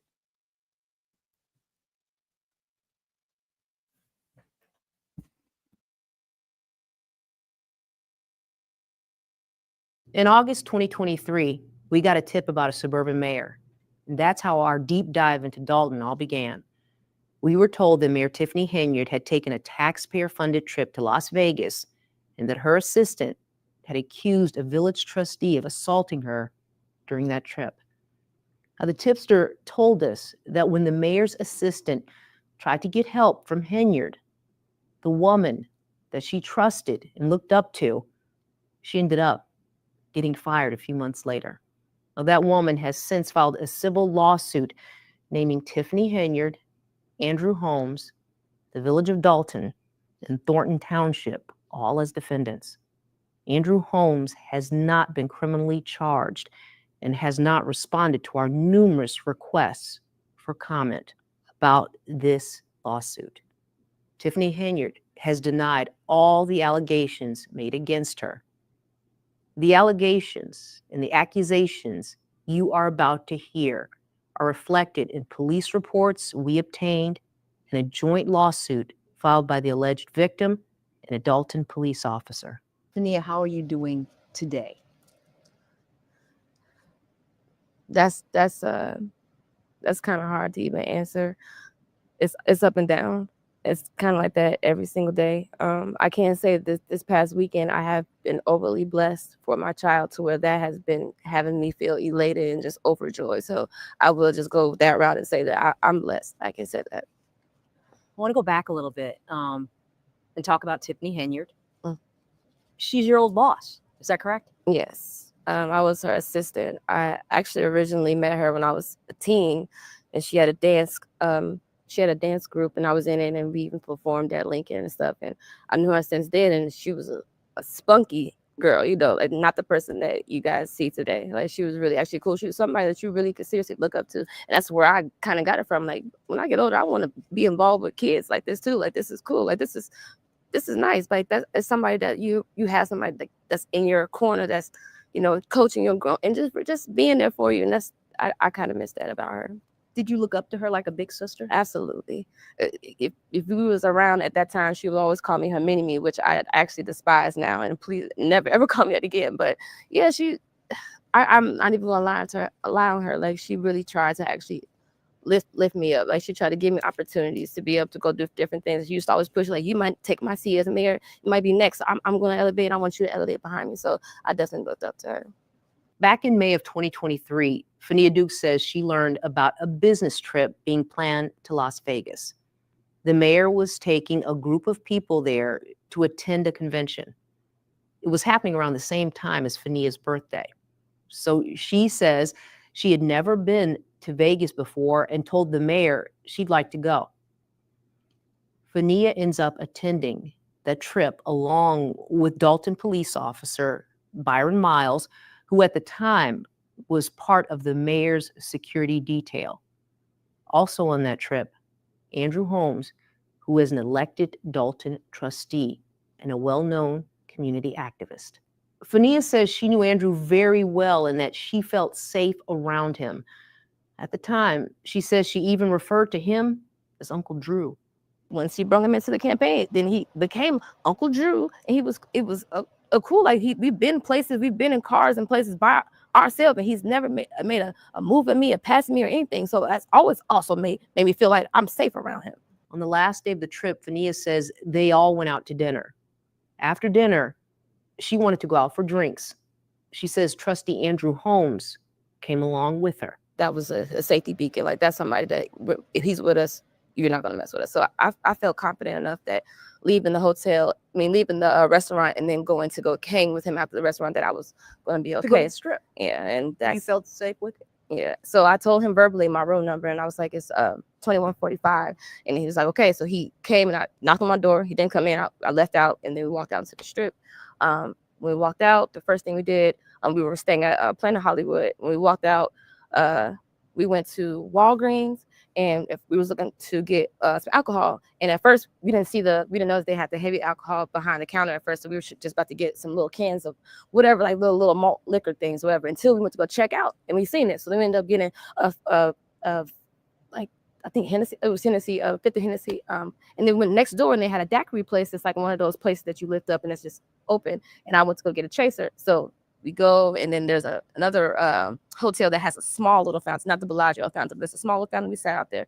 And earlier through the trip, I did go to the dispensary, and I ended up getting a couple of pre-roll joints. And so we sat there and we smoked, and we were talking about the people walking past, laughing here and high. So now we end up walking down the strip. We're passing the I forgot what hotel it is that looks like New York. Then we get to the Mandalay, which is like the little castles and stuff, and we hear a concert. So we walk in there, we sit down in there, and we're watching the concert and stuff like that. And we're talking about the people in there. Then we leave the concert and walk right back to the same fountain that we originally started at, and that's my literal last memory until I wake up in his room. So I can't remember getting up from that fountain, walking into the hotel, getting into the room, who even helped. Did I even walk myself? I can't remember any of that. My next memory is literally him over me, waking me up, saying, baby girl, you wake up. And I'm just jumping up. And now this is not the face that I'm expecting to see, because I have my own room. So you're waking me up. I'm confused on why I'm here. Do you think you blacked out? I knew for sure waking up that I was completely disoriented. Like I knew that me not knowing how I went from the fountain and I'm waking up here, I knew that immediately.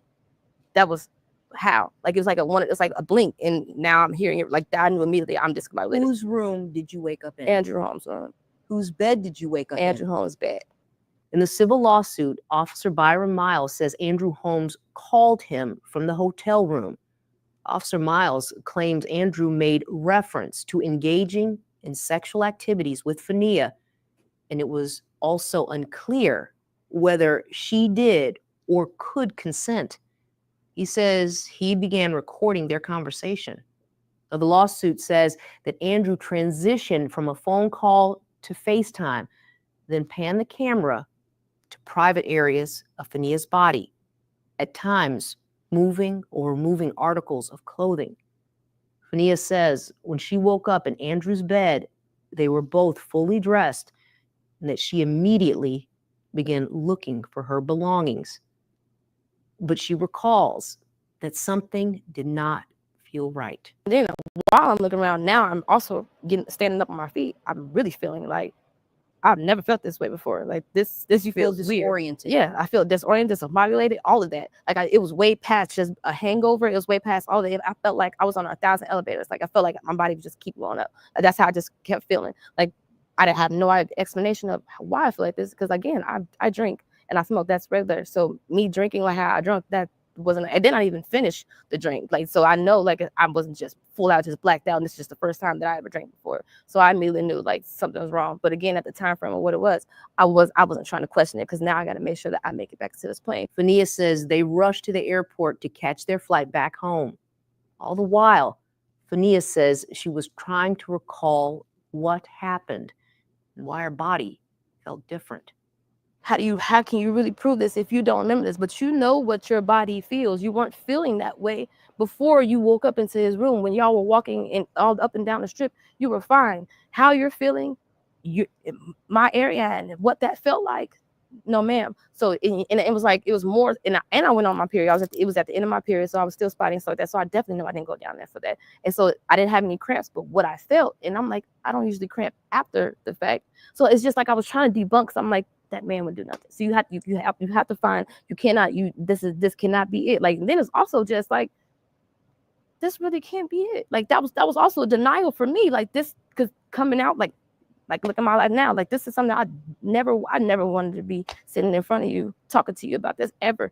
This is not the type of narrative I've ever wanted all my life. So now it is. So that was the denial. Like if I come out saying this, that's strong. And then because I can't remember anything, what if I could have been wrong? But that's on my mind just telling me like just you have to find some other way. But my body and how it felt.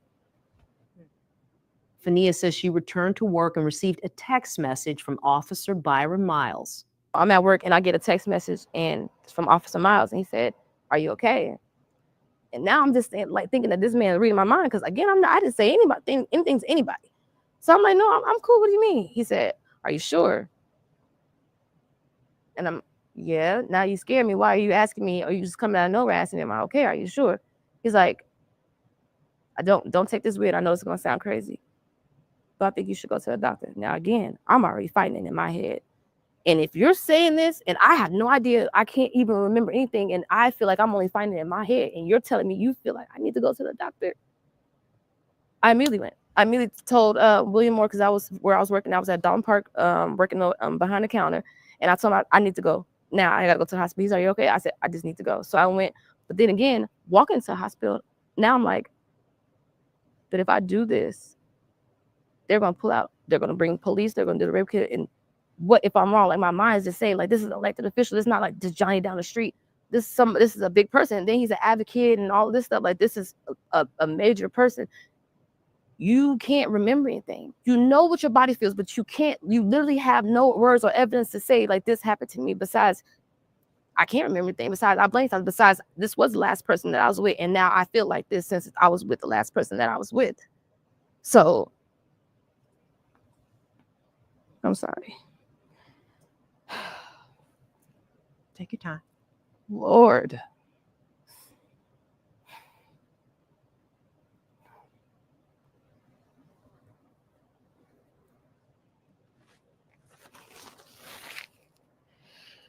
Oh, God.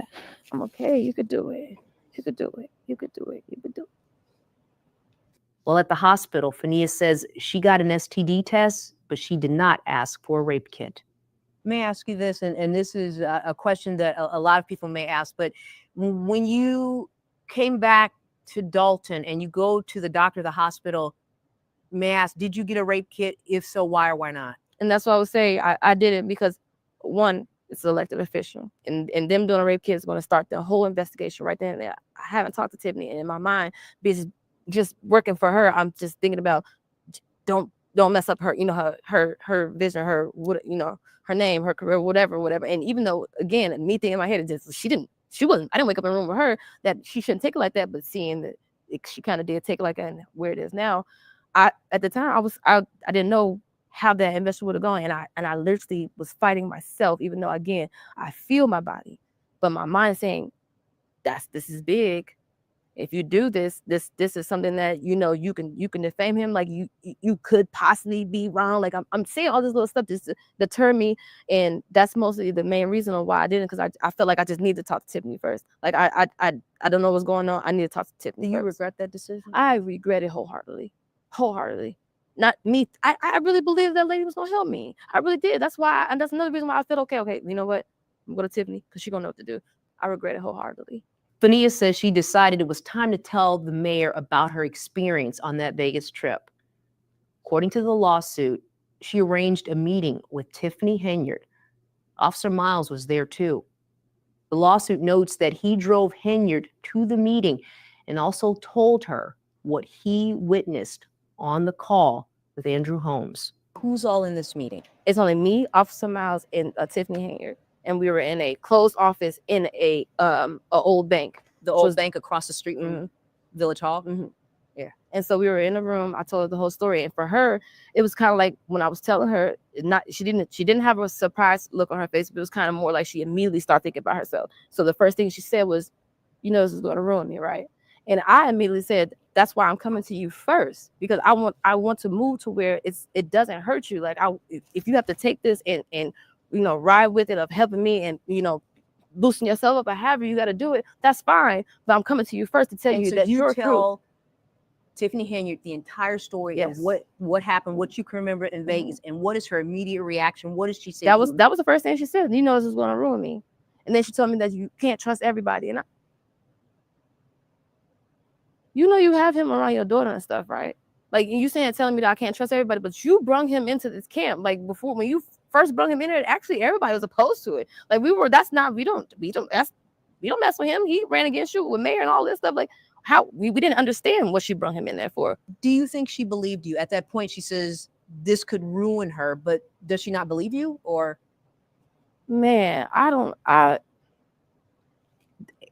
she looked at me is like she kind of already knew type.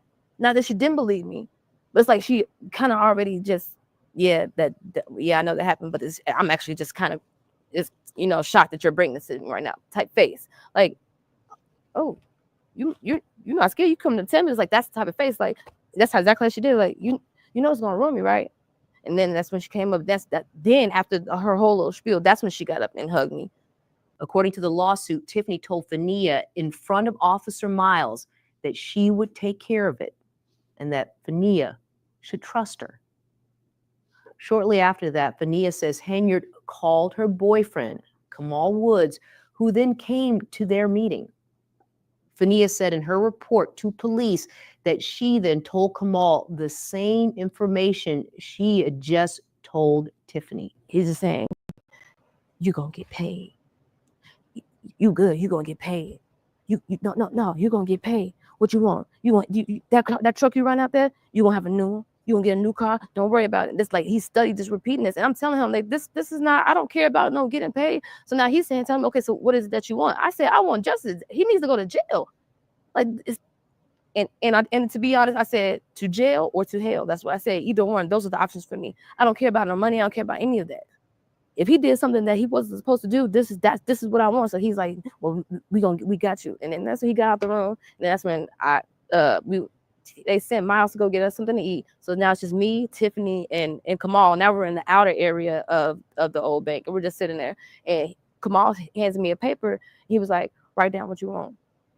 So I literally sat there looking at that paper for maybe like an hour and a half as well, because I'm like, what do you mean? What do I want? If I literally just told you, like, I want him to go to jail, I want him to be charged, they need to come get him.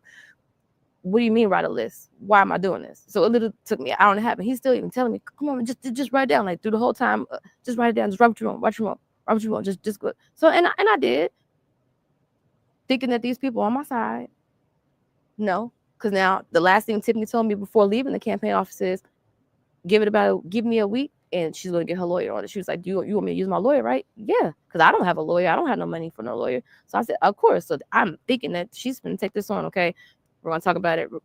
Wait for me. May I ask, what did you ask for? Honestly, I just said I'm on my car paid off. If I can get a couple months of rent, that's fine. Sure. But and stuff for my son and money from just being hurt. Like I and it was so hard. It took me so long to even write it down, because I'm like, sir, like it's like a ransom list or something. Like, like I've never been in this predicament to want to just write down a list like it's Christmas or something. But then Kamal takes the list, folds it up, put it in the back and pocket. says, let me reach out to the attorney. We'll get back to you. So then we all disperse, we all leave, and I didn't hear from her ever again. We reached out to Kamal Woods about this interaction, but he has not responded to our numerous requests for comment.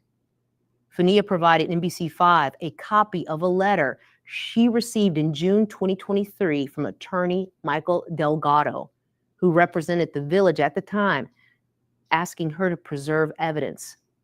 The police report also details that Officer Miles was contacted by his department's internal affairs unit and given a letter also asking him to preserve evidence. Delgado told us in an email, the letter and review of this matter was performed on behalf of the village of Dalton. The email goes on to say that his office is not authorized to release any records without the village's approval, and that we should contact the village's administrator to request those records. We did reach out to the village administrator and the village's PR firm about the records, but we have not received a response. What happened to that letter? I still got that letter. What did you do with it? Did you submit that information that he was asking for? Now I didn't give them anything. And that's probably another reason why, like, that probably sent them off. Because I'm like, why are you trying to get? They even had a meeting with Officer Miles. They tried to tell him, after they heard that it was that Officer Miles actually recorded it. They were like, well, we need that. Isn't that a work phone? He was like, it is a work phone, but it's a work phone that I pay for. So they even got mad at him. Like, they sent him the same exact letter as well. It said the exact same thing, except our names changed, that we need to give over whatever, and we haven't gave nothing. Fania says the mayor told her to take as much time as she needed, but according to the lawsuit, within days of their meeting, Fania was put on unpaid medical leave. Although she says she did not request it. She says she was fired from both her jobs in Thornton Township and the village of Dalton in October 2023. Somebody's coming to you saying that something happened to him as egregious as it was, and you saying, okay, that's fine, you're fired though. In what sense did that make? I couldn't tell you. It's Tiffany. She's more focused on Tiffany or whatever. Tiffany, it don't have to be career. It can be if she's about to go eat a cup of ice, it has to just be about her. Like it doesn't matter about her career. It's about Tiffany and how she moves, how she breathes. And then everybody around her circle, we also have to breathe on the same synchronization as her to make sure that everything is running for Tiffany. So it doesn't matter even if it's a career. We received a statement from Tiffany Henyard's PR firm in March of 2024. It reads as follows. As previously issued, the village of Dalton conducted a thorough investigation into these allegations.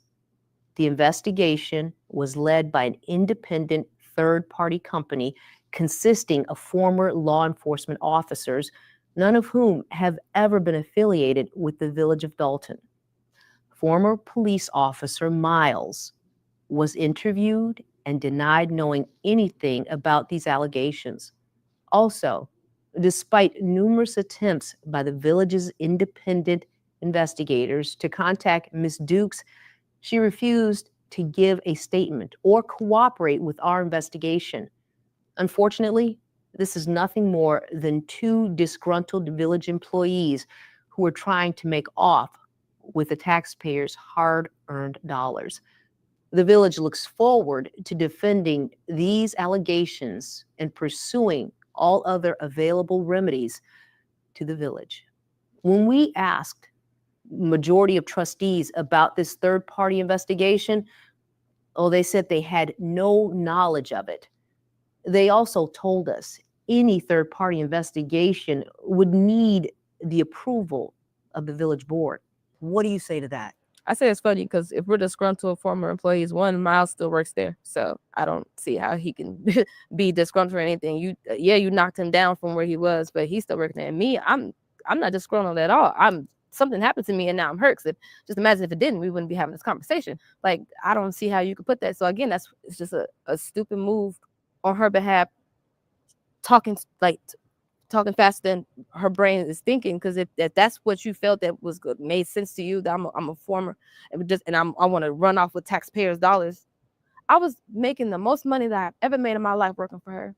I was making almost $138, $38,000 a year. That was my salary. Like, I never seen that. Like, I never had money from my check left over and it didn't have to go to something. So why on earth would I ever mess that up? Like, I even was talking to Jen. I said, I kind of much rather probably would have been rather on her side and fighting you than this being my narrative. Like, that's how much of I'm disgruntled. I loved working for you.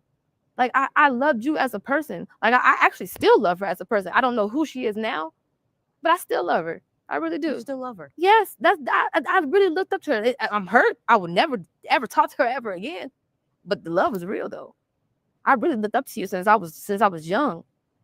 So to see you flip and you're not even not even a person that I met. You're a monster now because this is not even who you are. Like, you used to. Man, she was really cool. She's actually a really cool person. So I don't know where it went wrong. I don't know if it's now she got a lot of money. So some people lose their mind when they get a lot of money and they start acting different. I don't know. It's almost a year after the Vegas trip. In March 2024, Fania files a police report with South Holland PD that is then faxed to the Las Vegas Metropolitan Police Department. In it, she names Andrew Holmes as having assaulted her. And the police report is very detailed. Lots of names and information is redacted. It shows that Las Vegas detectives completed phone interviews with Fania and Officer Miles.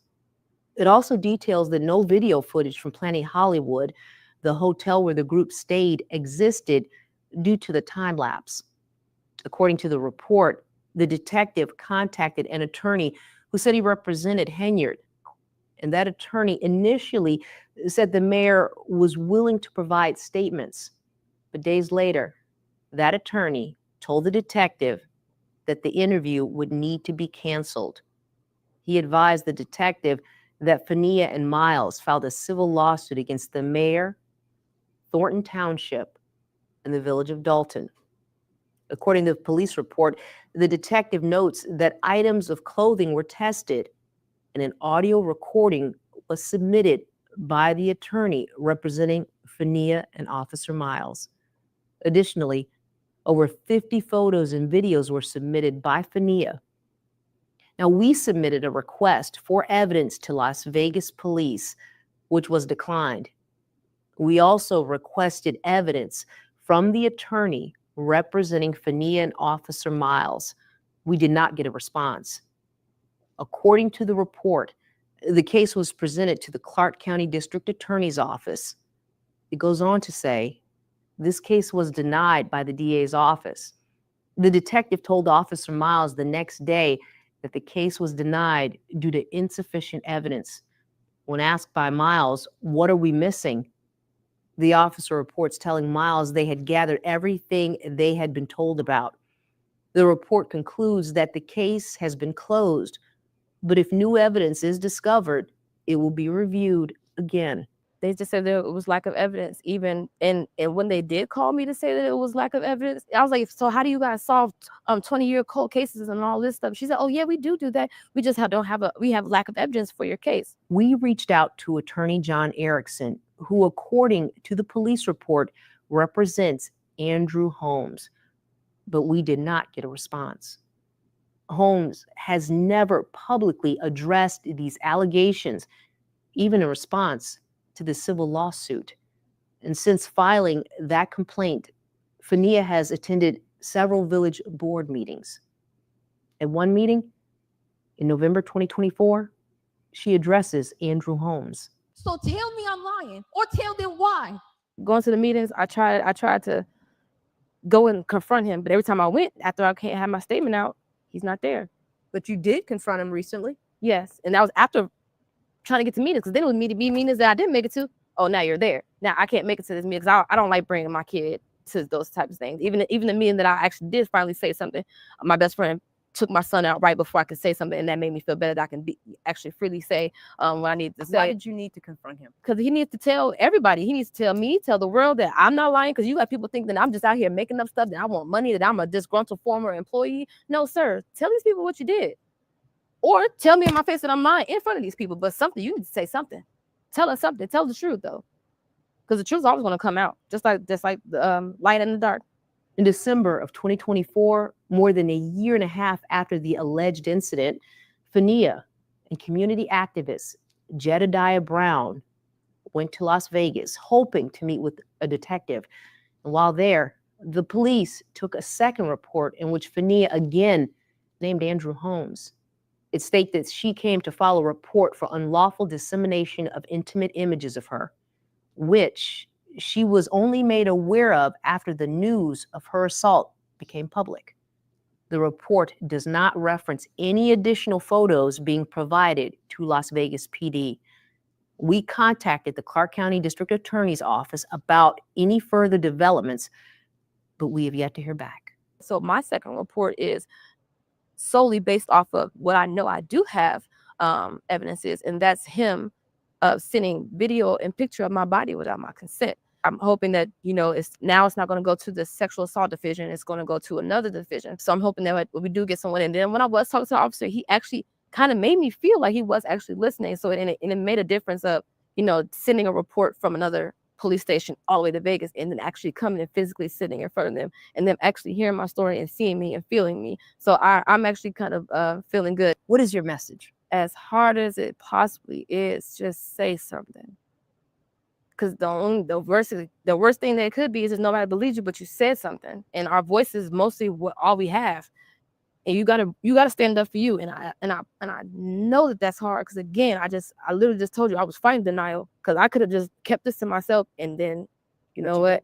I know something happened to me. I'm just not gonna say anything. I'm just gonna keep going out, and I really could have messed me up, even though I already feel like I'm messed up right now. But you have to stand up for yourself. That is the biggest piece of advice that I can get to if anything happened to you, male or female, because it happens to both of them. Open your mouth, because how can anybody help you if we don't know? How you gonna beat yourself up like I did, depressed, not wanting to get out the bed, wanting to take myself out of here? I almost did. I almost took myself right up on out of here. And the only thing that stopped me was my son.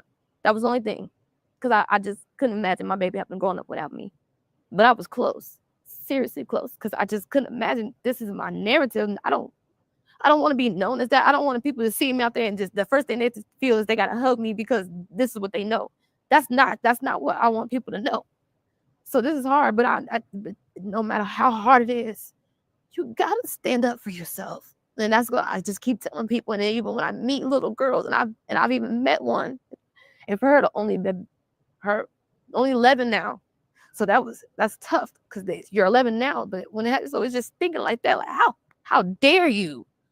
So just like that, and luckily she was able to say something too. She spoke up. She got her parents involved. So yes, you just have to involve. You got to keep people involved. And I'm learning that too. I'm learning to ask for help, because that's the hardest thing for me to do. Because when I've asked for help before, I don't get it. I want people who's fighting to know it's going to be a lot. I didn't even know half of the stuff that I was going to go through. Like I said, I would have never even expected to be in an NBC today. Never would imagine ever being in a news place ever in my life. But here I am, because this is serious, and I mean it, and I want justice. I want truth. I want him to tell these people what you've done. And I don't want I don't want a sorry. That's, of course, don't tell me sorry. That's cool. I already know what you did. But now I just need you to go and stand up, and you need to go through what you need to go through for what you've done to me. That was your decision. And I might not even get the truth. That's the hard part. That's the part that kills me. I might not get the truth. And that's the part that makes me feel like, and I don't want nobody to take this wrong, but that might make me crazy. And you talk about help and trying to get answers. Mm-hmm. There's a community activist, Jedediah Brown, who went to jail. Yeah. You know, he went to jail. And he said that he's got your back. Yeah, and I promise you, it's been so many people that tried to deter me from him or whatever. Nobody can. So I'm so appreciative of Jedediah Brown. Thank you. I'm elated for him. Like I couldn't have picked a better person. And I didn't even know him before the situation. Like I didn't really follow up on the other stories that he advocated for. So he kind of came and I was kind of, standoffish with him at first because I didn't thinking this guy just coming out of nowhere. You just want to help. You don't even know me. But today, I'll fight for him if whatever you need. I'm there for you just because of how he is for me. So I'm wholeheartedly appreciative for him. Finish this sentence for me. Fania Dukes is.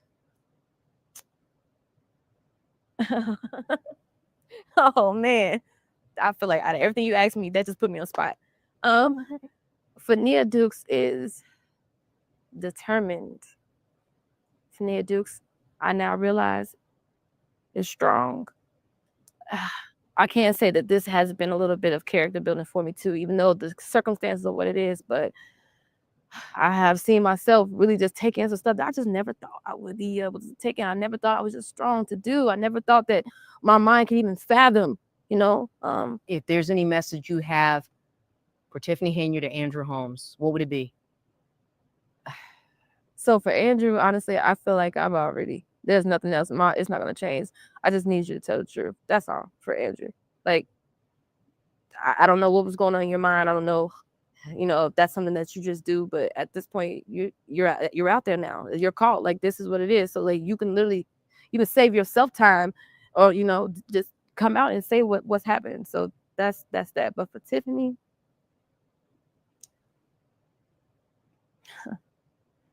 I do want her to know that, again, like I said, I loved you, G. And she know what I mean when I said talk like that. But I did. And I looked up to her. I really actually believed in her wholeheartedly. Like from what I was seeing and assisting her, even though she was tough on me, but she also gave me opportunities and I was able to go places where I never thought I would be able to go and meet the people that I'd be able to meet. And I was appreciative of that, and I just want her to know that you hurt me. You really hurt me, and it sucks that it has to go this way because I believed in you, and not even just believed in you as a mayor or a supervisor, but I believed in you as Tiffany, the person that I met and that I grew up with. I wish it could have been different. I honestly wish she could have been different. She could have did so much great things, and she just had a good heart. And I think that's the only thing that she's missing. And I don't know what she went through that just kind of kicked her over. But I'm praying for her every day. Every day. I don't necessarily, like I said, I don't necessarily want to ever be in that relationship with her ever again. But I'm praying for her. I do want people to know that have been supporting me. Thank you. Because again, you don't even know me, and for you to have that in your heart to help me tell my son that these people just gave my son every single thing that he asked for on his Christmas. And me as a child, I never got everything, and I knew that this Christmas was going to probably be the first Christmas I wasn't going to be able to do nothing. Like when I tell you that was the hardest thing, because fighting rent and fighting my car note and all the different bills that they all came in, and it was like, I'm not gonna be able to do it to my baby. And for those beautiful people to make sure that my baby wasn't gonna miss out on nothing, like that's what made me smile. Like that's why I said, out of everything I'm going through, that's the type of stuff that I can smile for. Like people are gonna see me smile. Like a lot of people, she can't be hurt. She's smiling, she's laughing and stuff. She couldn't be hurt. Oh, he didn't take my smile. He didn't take my character. He didn't take Fania. He took a little piece of me, but he didn't take nothing more than that. So you're gonna see me smile. Yeah, I'm hurting. I'm at home going through my mind trying to figure out what life is, looking for jobs and stuff like that. But I'm still gonna smile because God woke me up. He woke my baby up. So I'm blessed. I'm blessed. I'm blessed. I'm blessed. Those people blessed my baby. So thank you all. Andrew Holmes remains a trustee in the village of Dalton. He has not responded to our numerous requests for comment. Fania Dukes and Officer Byron Miles' civil lawsuit against the village of Dalton Thornton Township, Tiffany Henyard, and Andrew Holmes remains pending as of January 2025. Andrew Holmes has never publicly addressed these allegations, even in response to the civil lawsuit. The attorney for Fania Dukes and Officer Miles is seeking a default judgment against him, and they are also seeking a jury trial. The attorney did not respond to our request for an interview with him or Officer Miles. An attorney representing Tiffany Henyard sent us a statement that reads, Mrs. Henyard strongly denies all the allegations mentioned by Ms. Dukes. She did not put Ms. Dukes on unpaid medical leave or fire her because of any report of misconduct. Additionally, no conversation like the one described took place. Mrs. Henyard remains committed to maintaining a professional and respectful workplace, and she has always acted in accordance with applicable laws and regulations. Any allegations to the contrary are categorically false and will be addressed accordingly.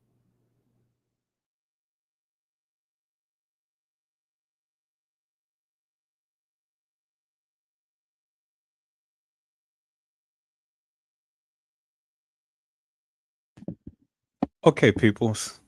And so they can deny, and they can lie as much as they want to. But at the end of the day, justice will be served.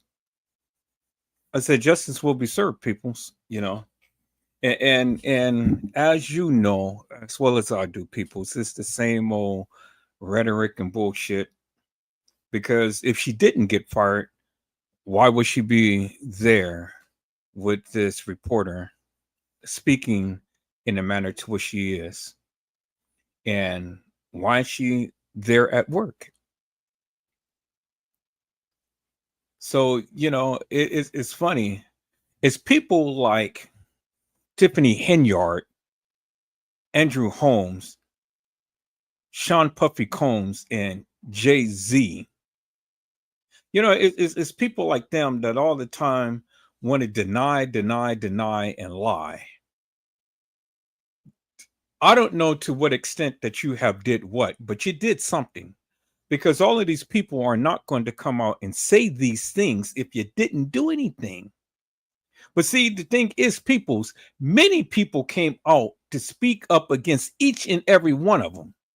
And I'm glad that the girl had made a second report and submitted the photos.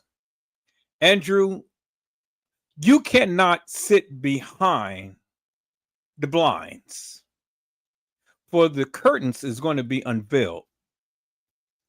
Peoples, that man is going to be arrested.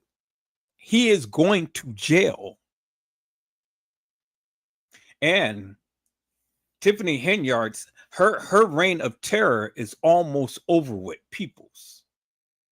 It's almost over with. And she has reckoning to pay for all of the things that she has done.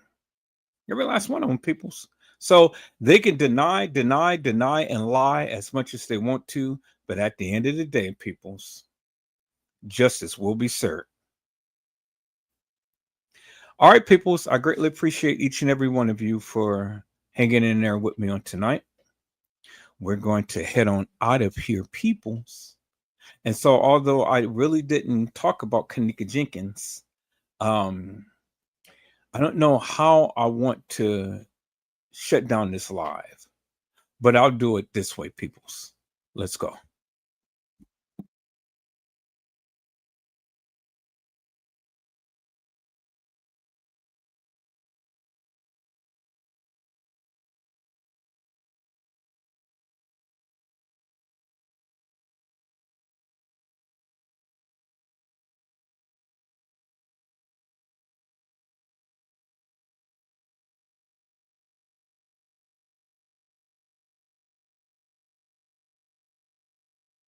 You unravel me with a melody.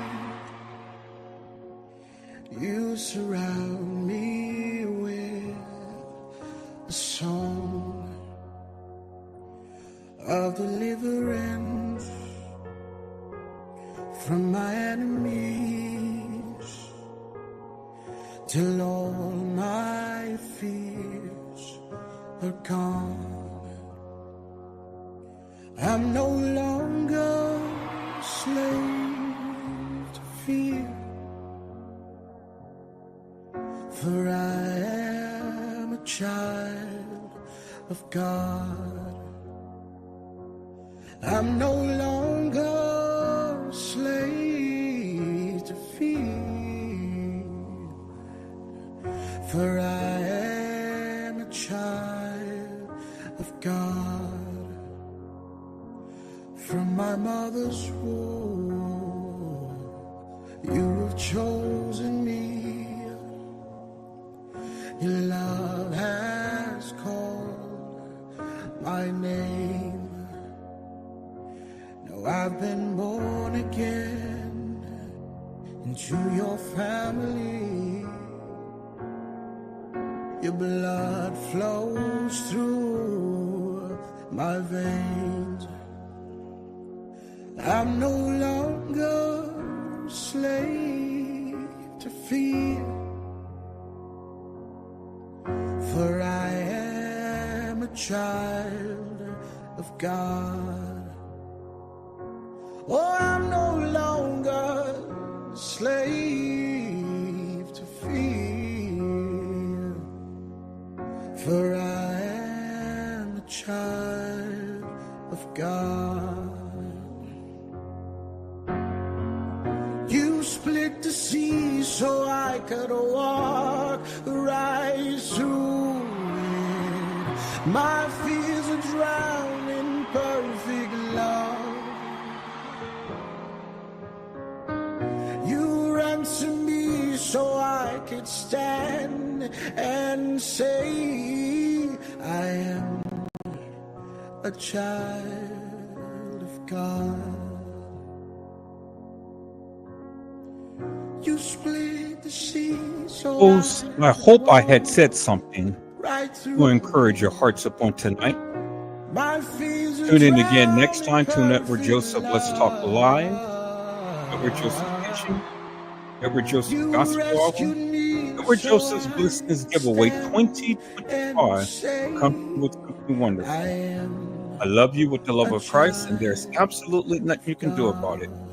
Peoples, mask up and be safe. And again, peoples, if the Lord says the same, I will be on tomorrow. So until then, peoples, you guys get some rest and be blessed. God bless you all. Thank you for watching.